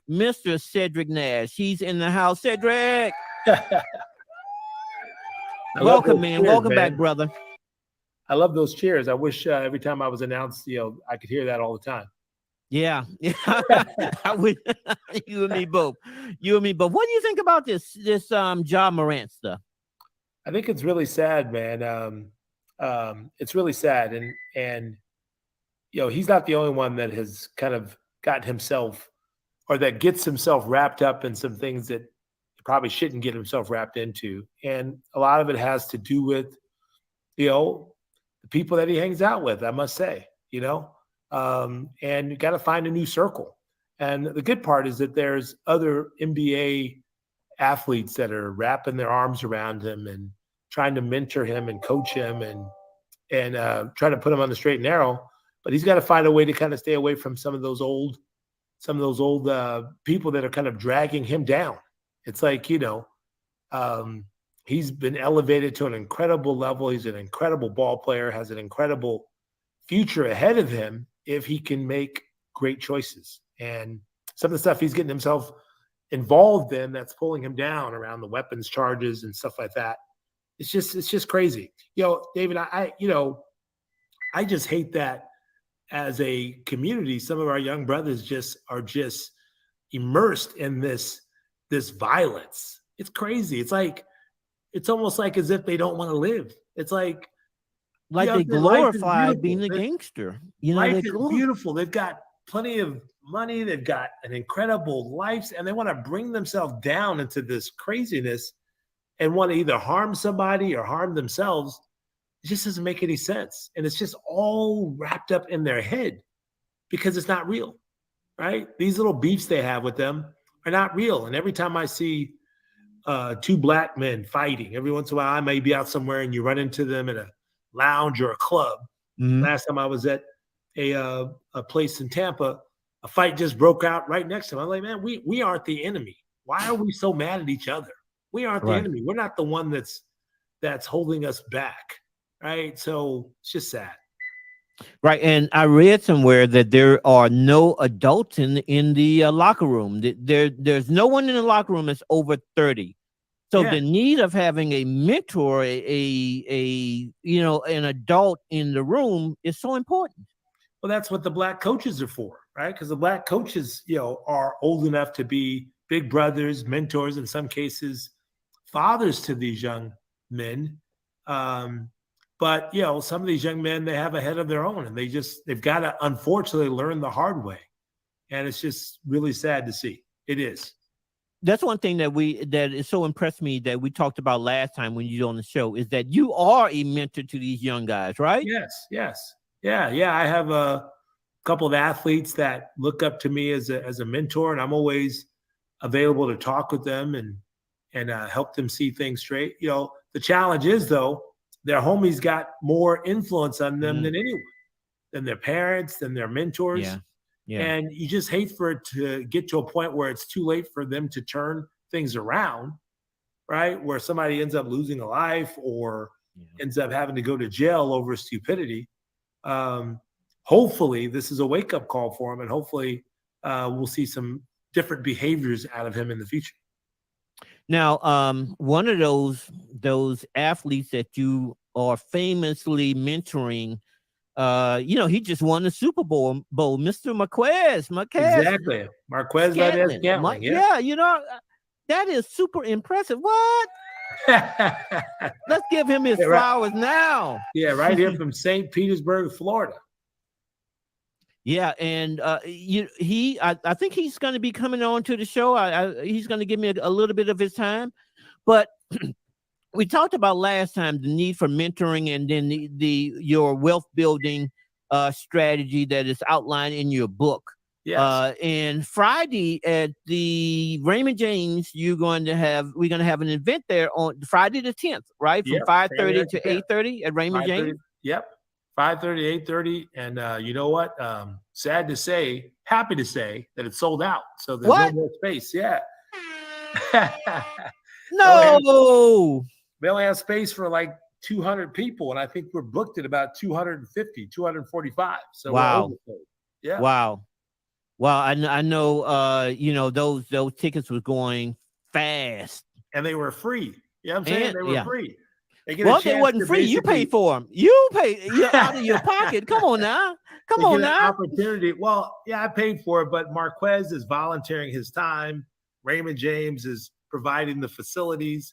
So they would get the people who registered are going to get the unique privilege of shaking Marquez's hands, take a picture with him, and learn a little bit about how to ignite their personal wealth journey. Now the event is sold out, but they can still get your book, correct? They can still get the book. Yep, at cedricnash.com. They can go to the book page and pick up the book. Why Should White Guys Have All the Wealth? And we'll be around town. There might be another event here or there popping up, so that I can sign it for them. Now, last time you were on the show, we had you can also go to your website and sign up for mentorship. Yep, they can. I have a free mentorship program called the Black Wealth Growth Challenge. We are purposely, intentionally building Black wealth for the entire year for free. People are getting mentorship and they're learning how to build wealth and put in the work. That's what they're doing. And that's at cedricnash.com, right? That's it. cedricnash.com. Click the link, take the challenge, and they'll sign up for it. They'll get a free tutorial. They'll download some Excel spreadsheets so they can document their current net worth, and then they will update it every quarter. Awesome. Now, again, I want to thank you for coming on to the show and sharing your wealth of knowledge and on, it's tragic. It really is, because the brother, as you mentioned, he has a $230+ million contract when you tie in all of the endorsements, the shoe deal, the other opportunities, and you want to be a thug. But not only that, he is the most exciting NBA player of our time right now. People love to see that kid play. The interesting about it, I'm 6'2", he's 6'2", but he could jump out the freaking gym, right? People love to see him play, and he's got a bright future ahead of him if he can stay focused, right? I mean, if he can stay LeBron focused. James is a billionaire as a basketball player, and he's coming up a few generations behind him. Just think how large he can build his wealth if he continues to stay on the straight and narrow. Yeah. That's so true. So true. And another thing I want to mention about your book is the strategy for, the everyday person, everybody, to build wealth in the Black community.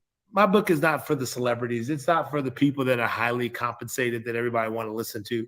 My book is for the 99%, the people that are not highly compensated or are not highly connected. It's for, the folks who have to build wealth from their paycheck, just like I did. And that's the solutions that I offer. Awesome. Well, I will, again, thank you for coming on to the show. I will see you Friday. I'm one of the lucky ones that did have a ticket, that did get the ticket. I'm going to be there. There. Thank you again for coming on to the show, Cedric. I really appreciate you, brother. A salute, and I'll see you next time. You too. Thank you for having me, my man. All right. Bye-bye. Okay. All right. So Cedric Nash is a great friend of the show. And I really appreciate it. I mean, it's rare that you have a brother that is so successful and willing to give back to our community. I'm going to add Preston back. Preston, what do you think about Cedric? You know him. We've met him before, one-on-one at a book signing. Yes, yeah, and I'm going to say this when, and I'm trying not. We talked about Skip Bayless and that blur between being a fan and being a reporter. I am so happy and so thankful for his book and for the journey that he's on, that God has put him on right now, David. I have been to so many. So we're talking about Cedric. I'm talking about Cedric. Right. I'm talking about Cedric. I've been to so many. I've listened to so many people talk about Black wealth. So many people talk about the reasons, there's this gap, between us and our white counterparts when it comes to wealth, right? So many dissertations, you want to call it, talking about it, but no one really solving it, right? Right. And then he comes along, and he's probably one of the first times I've heard someone say, "This is what you have to do." Mm-hmm. These, I'm going to give you some. This is what Kiyosaki's doing. Rich Dad, Poor Dad. Other Cardone, right? You see him, the white guy, doing it. You know what I'm saying? These other people talk about it. This is maybe what you have to do. I'm talking about from an African American perspective, someone that looks like us, that's sitting down and saying, "Okay, David, first thing I want you to do is X, right? Second thing I want you to do is Y. Third thing I want you to do is Z. And then once we get X, Y, and Z done, then we're going to do this. And then I probably should have started with ABC versus X, Y, Z, but and just take you on that step-by-step journey. And then at each point, when you get to different levels, he got something else for you until you get to sort of the top of that staircase. That's part of his book. And I just think that that's what we needed. We need to stop talking about it, and we need to start doing it. And we need to be giving people some tools with which to do it. Mm-hmm. You know what I'm saying? And that's what I love about what he's doing. Not trying to be this fan, and he's a great guy on top of it, tremendous dude on top of it. We can talk about all of that. So humble, completely approachable. Is willing. There you go. Yeah, the just each level. He's saying, we're not going to start at the top. A lot of people think, you go to these social media things and they're telling you stuff on levels on step 4 and step 5, how you can get rich starting from step 4 or 5. He's like, no. Yeah. Let's start down here. 200,000. Right. How do I get that?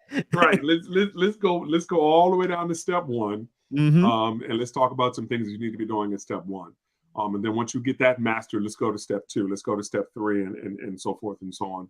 And I think it's brilliant. So I'm hoping that there's another event that's put together where he actually another group here in Tampa that uses his strategy to give people these tools. It's like we need to create some classes around this stuff, so to come in and teach the book.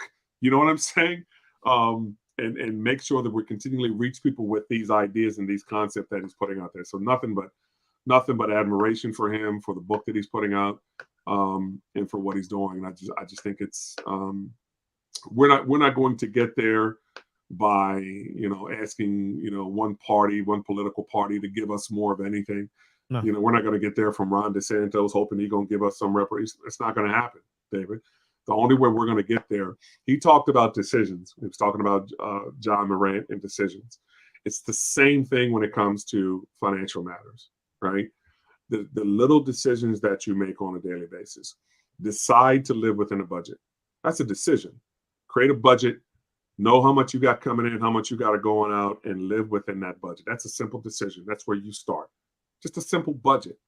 And then once you have that budget and you maybe start making a little bit above that budget, okay, then what do we do with that little bit of money? Here's a decision. You can go out and go eat. You can go to the ball game. You can throw that money away. You can buy something for yourself. You can buy yourself some, I don't know, what are the purses they wear, the women have these days, like the Gucci. You know what I'm saying? Whatever, you can go out and use it. Do that with that extra. Well, we have some ladies in the chat. Ask them. I don't know. I don't know. But what is Hoppers put in the chat? Go ahead, help us brothers out. Go ahead. You can spend it on that. Or you can say, nope, I'm going to take that and I'm going to start investing, right? I'm going to start making money. Again, we're talking about income versus wealth. We're trying to build wealth, right? Income can go away in an instant. Income can go away in a pandemic. All of a sudden, you ain't got no job no more. You ain't got no income, right? We're trying to build wealth that will supersede income, that will be there beyond your income, right? And so you can take that little bit, you can start doing positive things. But let's build up 3 months, sort of a 3-month savings, just in case something were to happen, you lose your job. Let's get that done first. And once we got that 3 months of savings built up, to cover your expenses for 3 months, then we're going to start doing different things. Well, where are you at with insurance? What if something were to happen to you? You catch COVID. We just came through a pandemic. You catch COVID. You get into a car accident. What happens to your kids? Are your kids going to be able to go to college? So are you going to pay for your funeral? You're going to put the burden. Wife's going to, if you're a man and you have a wife and kids, how's the wife going to be able to feed those kids for the next, 10 years, put them through school? How's that going to happen? Well, get some insurance in place to make sure that's covered. So your family is protected, God forbid anything were to happen to you, right? We get that in place. And then once we get some of those basics like that in place, then we will make sure you're contributing to your 401k at your office, that you're getting some of that free money if you're, you know what I'm saying? And just going step by step by step through those processes. And then one day you wake up, you've created some wealth for yourself. You become one of those 401k millionaires that they talk about, because you got 500,000-600,000, or more sitting in your 401k. You've got your insurance. You might have even a Roth. You might have a whole life insurance with some cash value build up. And now I'm going to talk to David Carmena. Hey, David, look, I got this cash in my whole life policy, man. I'm thinking about buying a second home, a rental property. Right. And can you help me with that? David's going to help you with that. David got that part for you, right? David's going to take care of that. But again, you don't need to reinvent the wheel, because David's going to teach you how to go out and get that property, how to buy that property. You know what I'm saying? And that's another skill. That's another financial skill. I bought properties the wrong way. I bought them at the top of the market, right? Retail versus wholesale, right? So David's going to teach you how to go get that property wholesale, how to pay rock bottom for that property, maybe a little fixer upper. You know what I'm saying? But then you fix it up. You're going to have that equity. Then add value, right? That's where David's going to come in. David's going to do that for you to get you. And again, that's what the book takes you through. It takes you through it's going to tell you when you need to talk to David, when you're ready to talk to David, right? David's going to be there. David's going to be the resource, but you know what? We got to get to David first. We got to do some things to get to David. And so we know that you're going to be there. And then once you get to David, and you got your rental property, you got that going, it might be a needed time, or you need to come to talk to Preston, or you need to come to talk to somebody in my space. You know what I'm saying? In reference to what we can do from a financial standpoint. We can talk about your estate planning, all these sorts of things. David is going to, when you're talking about buying real estate, I was talking with, I don't know if you had Michelle on last night, but had a young lady today who was at the last book signing, who was talking about putting her home in a trust. Well, let's get Michelle on the line. Let's get the tax attorney on the line. Let's have this conversation with the tax attorney. With the tax attorney saying, well, that's your homestead. We don't want to put your homestead in a trust. Here's why. You know what I'm saying? And we get some of that knowledge. Again, we talk about protecting your assets. Ja Morant, I hope you protected your assets, right? Let's talk about protecting your assets and making sure that if anything happens to you, we got your insurance. We know your family's going to be good. But now we want your wealth to pass through to the next generation without going through probate, without paying, 50% tax on it. Right. You know what I'm saying? And the state of Florida taking half your money. We want that going through the David tax-free, that insurance policy, that, you know what I'm saying? All those sorts of things. We want that house to pass through to David, to your children. I'm using you as a family member. They can give it to me. Yeah, well, David will take it. David will buy it. He'll buy it, sell it. But yeah, it's again, but that's what it is. And hoping that, in the room, people realize, David, that the answer to every stage of that wealth building ladder that he's creating for you, or staircase that he's creating for you, is going to be in the room. Right. David is in the room. Right, Preston's in the room. Cedric's in the room. There's going to be other people, and I would be more than happy if there's somebody you like that that's a financial. Go work with them. I don't care. They're going to be in the room. These people are going to be in the room. There's going to be an insurance person in the room. There's going to be different people, different walks of life. And David has real estate people that are going to be in the room, right? If you're looking for that rental property, you're going to have your posse there. So they're all going to be in the room. So I just hope and pray that people realize that everything you need to go through that staircase is going to be in that room. The knowledge is going to be in that room. And that is what is so. Well, first we got to give credit where credit is due. Your organization, Raymond James, is actually hosting or co-hosting, the book signing and gathering. That is something that has never. I'm told that you've not opened up that campus for any other reason historically, right? Not like this. No, especially, we have an African-American coming in, African-American that's putting it on. It's tremendous. That we're going to be using the venue for this event. I told Andrew Ware, CEO, world-class consulting, that I said, brother, this is a tremendous opportunity. You know what I'm saying? To not just stick your toe in that door, but to kick this door open, to show. I had this conversation recently with someone about, other things that, Raymond James or other financial services companies will invest in, Valsmart, golfing events, and so forth and so on. We're trying to show them, invest in some of these types of events. We can bring 250 people to the table, investors, you know what I'm saying, centers of influence to the table, businesses to the table, for significantly less than what we're giving to some of these other organizations for some of these other events. Invest in us, and then when you look, and Raymond James is no idiot. Don't get it twisted, David. They're not doing it because David's a good-looking person and Drew's a good-looking guy, right? They're doing it because they understand that wealth is transitioning, right? The baby boomers are retiring. That money's starting to transition. It's starting to transition to women.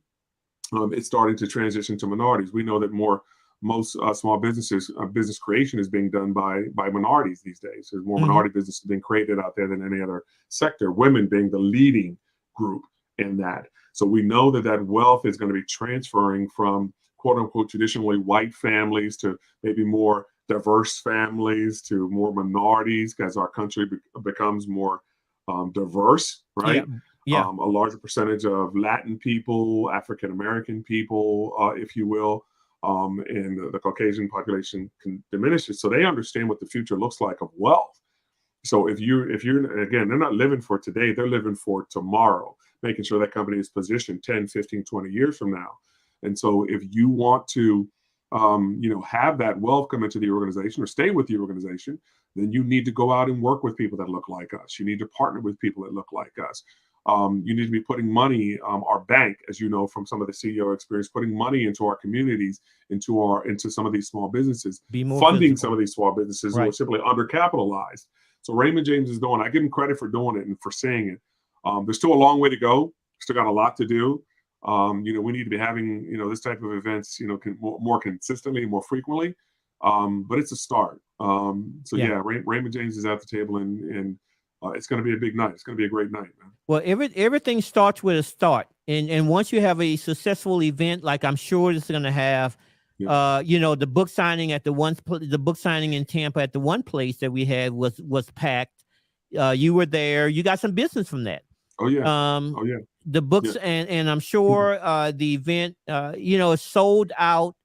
I have some people that called me and were saying, well, David, can you? And I'm like, I don't know. I may have to go and beg Mr. Ware, to see if there's anyone that we can sneak in, because it's a secure campus, right? I mean, it's not like you can just drive up there and say, hey, I'm here at the last minute. No. So that everyone's going to have a badge. They're going to have 250 badges for people to get in. Very secure. You're going to have to go through security. I'm like you. I got a couple of people that just hit me this week, and Drew didn't put out that sold out. I think he said it was sold out Monday, but he didn't put it out there until like Tuesday or Wednesday, yesterday or today. And I'm like, well, Drew, if you know somebody, if you got an extra, you know what I'm saying? I'm begging right now too. But that's the brilliance of Drew Ware. And Drew Ware, though, that's the brilliance of CEO Consulting. That's what he does. He sells out events. Right. But yeah, it's not where you're just going to be able to walk up and just walk in. So imagine when we get to a number, that's going to be the number, because they're going to be very conscious of, fire codes and all those sorts of things from a corporate standpoint. Right. So I'm hoping, there's always some people who end up not being able to come for whatever reasons. Right. But I'm hoping that everybody that shows up is able to get in. But yeah, it's shut down. And take advantage of the opportunity. I mean, you mentioned that, but I want to make sure that that the audience understand. And let me, Beretta Wilson, absolutely, it's great to have a mentor who shares information to increase Black wealth, and that's exactly what we're going to have on Friday. You're going to have Cedric. You're going to have a room full of people at various stages of that ladder, as you mentioned. It's fair to say that we're going to probably have $1 billion floating around in that room. Oh yeah, yeah, it's going to be tremendous. And there is no, the thing that we have to realize, and people who are listening to this, I hope they realize this. It's not about where you are. You just have to start. They say the best time to start was yesterday. The better time to start is today, right? You got to start from where you are. There is no starting level too small, David. I don't care if you have 100, 500. I don't care if you have a dime to even put in anything. Start with budgeting. Don't worry about the investment. Just start with budgeting and getting control. If you don't control your money's going to control you. So just start with some basic principles, and that's the only thing that I try to get through to people. People say, "First, how much money does it take to work with a financial advisor?" How much you got? How much you got? That's how much it takes. You know what I'm saying? A person, I got 1,000. Well, that's what we're gonna open up the account for. We're gonna open it. I'm not saying I don't want 500 or $500,000. I'm not saying that. But if you got 1,000, I'm not gonna say no. I don't want your $1,000. I'm gonna say, okay, well, look, what are you looking to do? Okay, well, let's get that money invested. Let's put it into something. And I'm going to give you the same level of knowledge and skill that I give somebody with 500,000. I can do more with 5. Don't get me wrong, but we're going to get you into something. We're going to get you invested. And when it gets to 5,000 versus 1,000, I got more options for you. When it gets to 25,000, I got more options for you. Right. You understand what I'm saying? Right. When you get to 50, I got more. When you get to 100, now we're starting to open up some options. Now I got some things I can do with you. I can put you into some separately managed accounts. I can do different things. You know what I'm saying? And I want your money right alongside those NFL players, right alongside those other multi-millionaires that work with Raymond James. I want your money right alongside their money, growing the same way they invested in the same stocks, bonds, mutual funds, ETFs that they're invested in, same quality of positions, if you will, and getting the same kind of expertise. Yeah. And same strategies, wealth strategies that you may not have the opportunity to to work with. And I'm pretty impressed with Raymond James. I mean, you guys have been in the community. I've been in Tampa over 22 years, I guess, after I graduated USF, and all the time in business. And it just seems like you guys have been, over the last few years, been more and more and more visible in the community. And I think that, like, to your point, when this event is such a success that it's going to be, it's already sold out, and then people show up, I'm sure. Then that will give the people in the back room, I know we have some advocates for us. Yeah. But we have to have proof of concept. We have to have something that says, this is a successful event. We saved money from, because not everybody. I'm a golfer. You may be a golfer, but the average person that's Black and brown. It's not a Black and brown sport. I agree. Yep. So who are you targeting when you spend your $100,000 title sponsor or more at this golf tournament? Mm-hmm. I love it. Don't get me wrong. Tiger played there one year, a few years back. Yep. I love it. But who's your target audience with that event? Right. If your target audience is to the Black and brown community as part of your overall target audience, I know you're not only looking at that community, you're looking at everything, then put some money into it. What's that Chuck D? It was a rap song, something like, it wasn't Nike. Nike, I love you, but put some money in the community or something like that. You remember that? Yeah. I It don't was remember that. No. oh man, Yeah, you see, fight. It was Fight the Power or something I like remember that. Fight the Power. I remember And Fight the Power. Yeah. I'm going to pull up the lyrics and see if I can do it real quick. But it being visible in the community that you want to serve is so important. I agree. Be visible. Be visible. You know. Yeah. And I have to say that out of the organizations that I'm working with, because some people come to me with one organization and they don't want to change, nothing you can do. But they come to me in one organization and say, "Hey, David, what do you think?" Well, I'm going to think. I'm going to go back and I'm going to remember you guys sponsoring the CEO event. I'm going to remember you guys sponsoring Cedric Nash. I'm going to remember you guys handling a high net worth individual that with a white glove professional treatment. I'm going to remember that. Yeah. Right. Yeah. And so when someone says, David, what do you think? I'm going to give you my honest opinion. Yeah, this guy and these people, I know their services. These people, I know their service. But these people, I was just at an event last Friday, man, and they served me shrimp. Yeah. Yeah. I'm going to remember the shrimp. I'm going to remember the shrimp. I'm going to, you feed a brother, you treat a brother right. And it goes back to rule 101 of networking. People do business with the people that they know, like, and trust. Know is always the first. If I don't know you, if you're not on my radar, you never get to like and trust. Right. I agree. I'll give credit, even though I'm about 6'3", 260 pounds, and I would say that I am hard to miss in this community. I give credit to the leadership, the Black leadership. Renee Baker. I have not met that sister. Why don't you hook a brother up and say, hey, Renee, come to the show? You will meet her Friday. And she would be wonderful on your show. But in terms of, she's head of our inclusion network at Raymond James. She has the ear of our president in reference to, our community, us as Black advisors. So she's one of those brilliant leaders within our organization that, when Renee calls, I just say, when she says jump, I just say, ha ha. Because I have that much respect for her. Chris Fields was going to be there. Chris is coming all the way from Chicago by way of Philadelphia because Chris just took on the Chicago complex. So he's running all of Chicago for Raymond James right now. Young, brilliant USF grad, young brother, man. So he's coming in town for this event specifically. Wow. He's going to be at this event. And then I'll give the entire Black Financial Advisor Network at Raymond James. We just had our financial advisor symposium in February. And the leadership at Raymond James, man, I've been at Morgan Stanley. I've been at some other companies. The focus that they've put on us as Black advisors, right? And the support that they give us as Black advisors. Some of the brothers, Tony Barrett, was part of that founding group of Black financial advisors that started that network of Black financial advisors at Raymond James. So it's been going maybe 5-6 years now. And they are the true heroes in reference to how this is now panning out in the community. And I believe Raymond James, when we have our symposium, Renee has our president there. He has our CEO. You know what I'm saying? He has these individuals come in and talk about what we're doing, what they're doing to continually support us and support our community.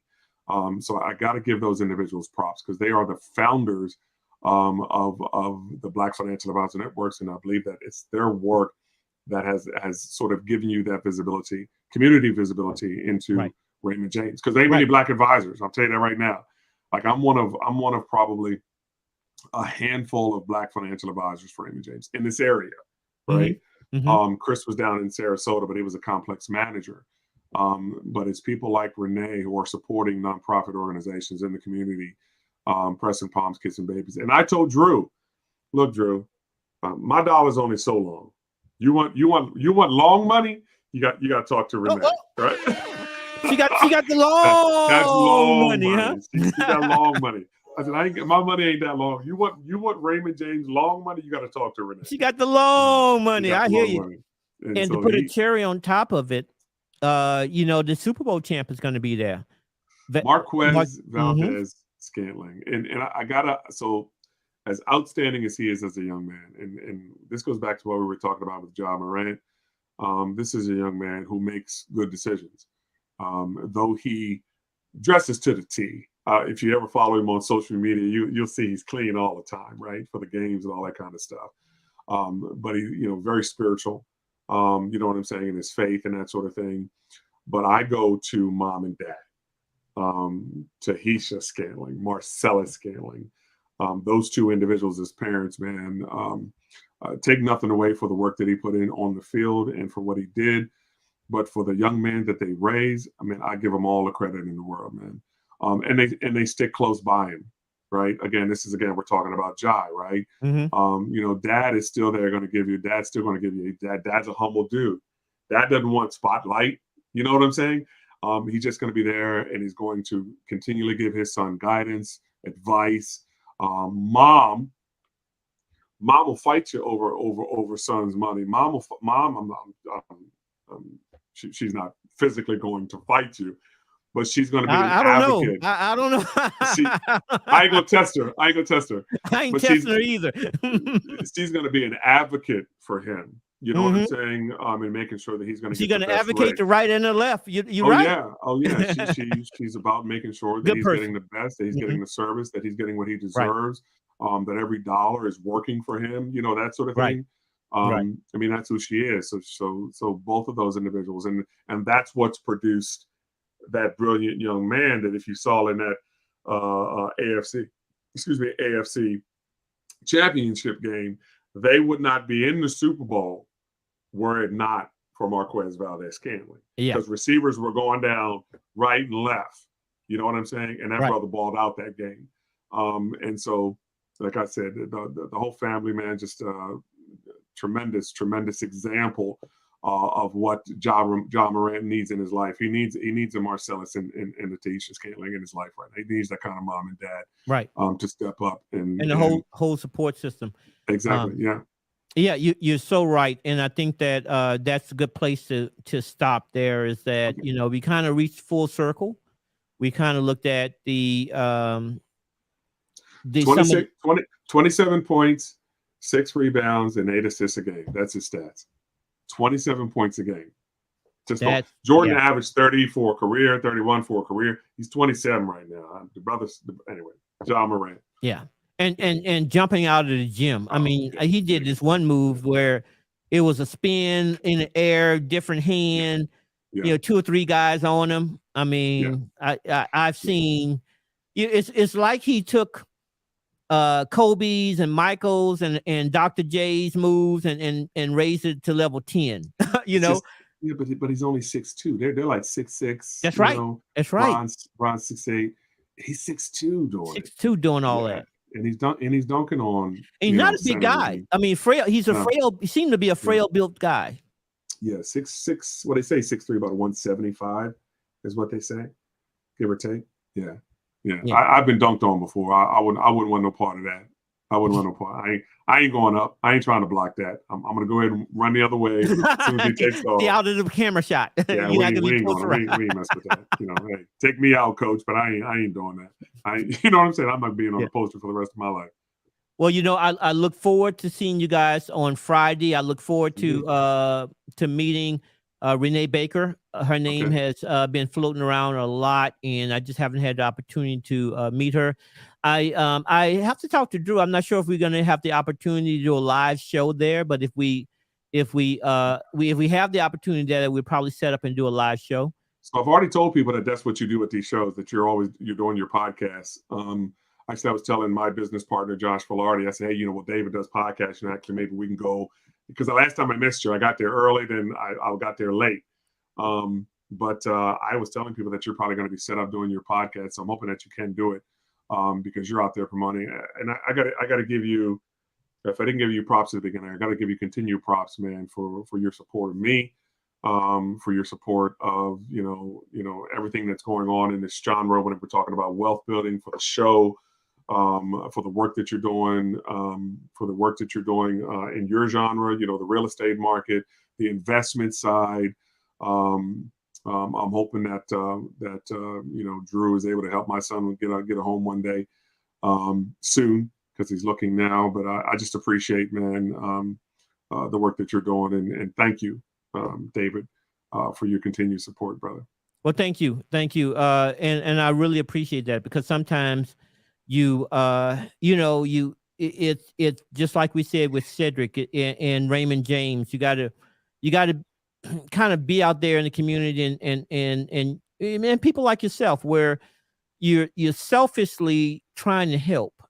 If and I was telling Michelle this last night. Michelle is another one that is I would consider in there, where you're just trying to help, and you want to do business. You are a businessman, but you're not. You're not one of those like Michelle and yourself. You guys can say, okay, well, if you don't have $1 million, you can't step to me, type of deal. But your services, which is the same services, and you said it, how you would approach a high net worth individual. You're still that guy helping the guy who comes to you with $1,000. You still that guy, and so the 10 years, the 20, I've been in the game 15, 18 years now, and when I'm helping, I'm still that knowledgeable guy, whether I'm helping a $200,000 person or a $20 million guy, and I'm trying to do the best services that I have. And having brothers like yourself, having brothers like Cedric, Michelle, all of the crew, that are out there trying to help the Black and brown community, not to the exclusion of any other communities, but trying to help build wealth in our community is of value, and it's so important, because it takes look at Ja Morant. It takes a village to raise an individual. I agree. And this is a $230 million man that don't have that village, and he stands to lose it all. I agree. I agree. So again, thank you. I appreciate You're the welcome. flowers, but you're welcome. it really is. I should give them right back to you, your organization, World Class, Andrew Ware, with World Class Consultant. Cedric is the man. Michelle, I hope to meet Renee and the rest, and I met the other people on your team, Josh and everyone. I mean, so far it's really a really, really world class, classy, event of knowledgeable people. So I'm looking forward to seeing you guys on Friday. And if I can set up the podcast, I definitely will. I want to have, because that's such a hit with to give businesses exposure that may not get that exposure. I right? agree. Yeah. So I think it was. I thought it was a brilliant idea, David, that you were doing it before. And just people just getting a couple of minutes to talk about what they're doing. You know what I'm saying? Mm-hmm. And then on the other side of it, man, it makes everybody feel like a celebrity, brother. It just, from the smallest business to the largest business, just go through and just shout out. You know what I'm saying? And it sort of just makes everybody feel like they're, for that moment that they're talking to you, like tonight with me talking to you, you feel like a star. You know what I'm saying? So just go get that star treatment from David. Promote your business. And I'm praying that you set that up, man. It's a very good thing. I hope so. Thank you again, Preston. I really appreciate your expertise coming on. I know that you're a busy man, and taking the time out to give your insight on Ja and answering the questions from the chat is invaluable. I appreciate it. How would somebody contact you? I always give out my cell. We spent 2 years in COVID, David, and so we weren't in the office, and pretty much everybody has my cell these days. So I'll give my cell. It's 813-323-4531, 813-323-4531, and email is preston.duppins@raymondjames.com. So very simple. Hit me up. I don't care where you are. If you just have a question, hit me. Doesn't matter. It's free. Right? You get free advice. I always tell people, man, you can't say you don't know, you don't have a financial advisor, because if you've been listening, if you've seen me and know me, you got one. So you can't say I don't have someone. So whatever question you have, again, the question we had from a lady today, if I didn't have the answer, I'm going to call David to get the answer. I'm going to call Michelle to get the answer. So we'll get you the answer that you need, period. Thank you again. Thank you for coming on, and I appreciate your salute, brother. Yep. Good night. All right, guys. Preston like I said, it's a really, really good guy. He's very knowledgeable. He is the man. He's the man. And so if you have, I'm going to leave his number up. If you have financial planning or advice between him and Michelle, we brought on people that can really help you with your tax season, but then also planning for the future. You know, what you did in 2022, that's the tax season, that's set. But what you do in 2023, you have now the opportunities to align yourself with world-class people. I have some other people coming on to the show, other brothers that are doing a great job, you know, as well as Preston, that can help in other organizations. But get some help, get somebody that can help you align your values to what you're doing, what you want to do in the future. Get that 5-year plan going. You know, I was talking to my man Joel. Shout out Joel. Joel is another great individual that's super knowledgeable. You know, we have a group of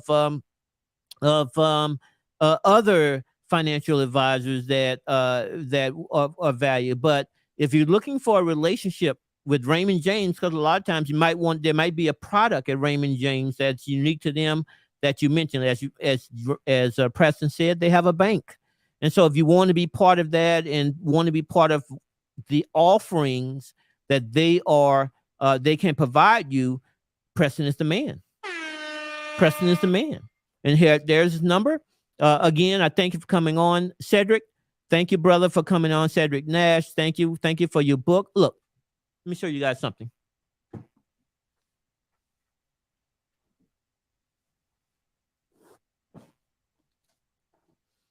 I have read this brother's book. It's on my bookshelf.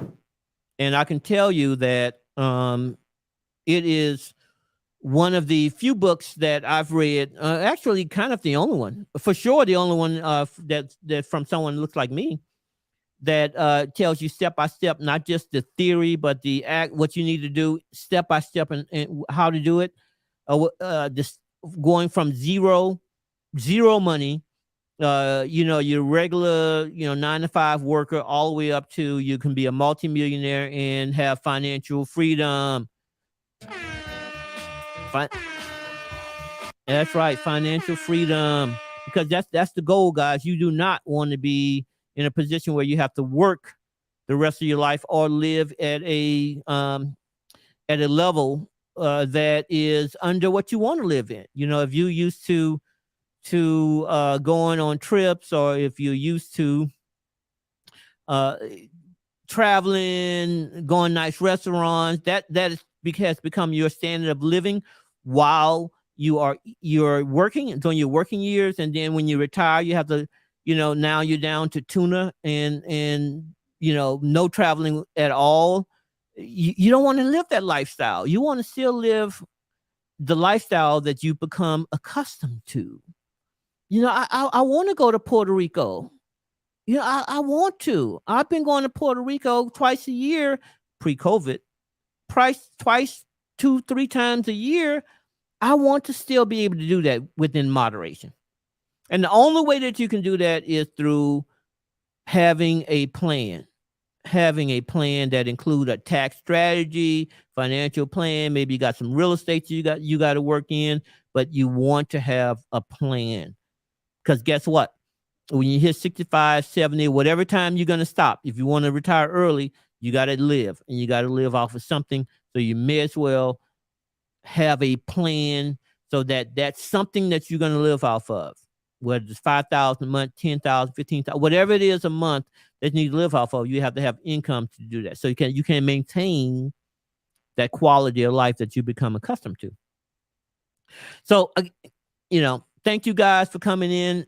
This is an investment show. My name is David Carmena.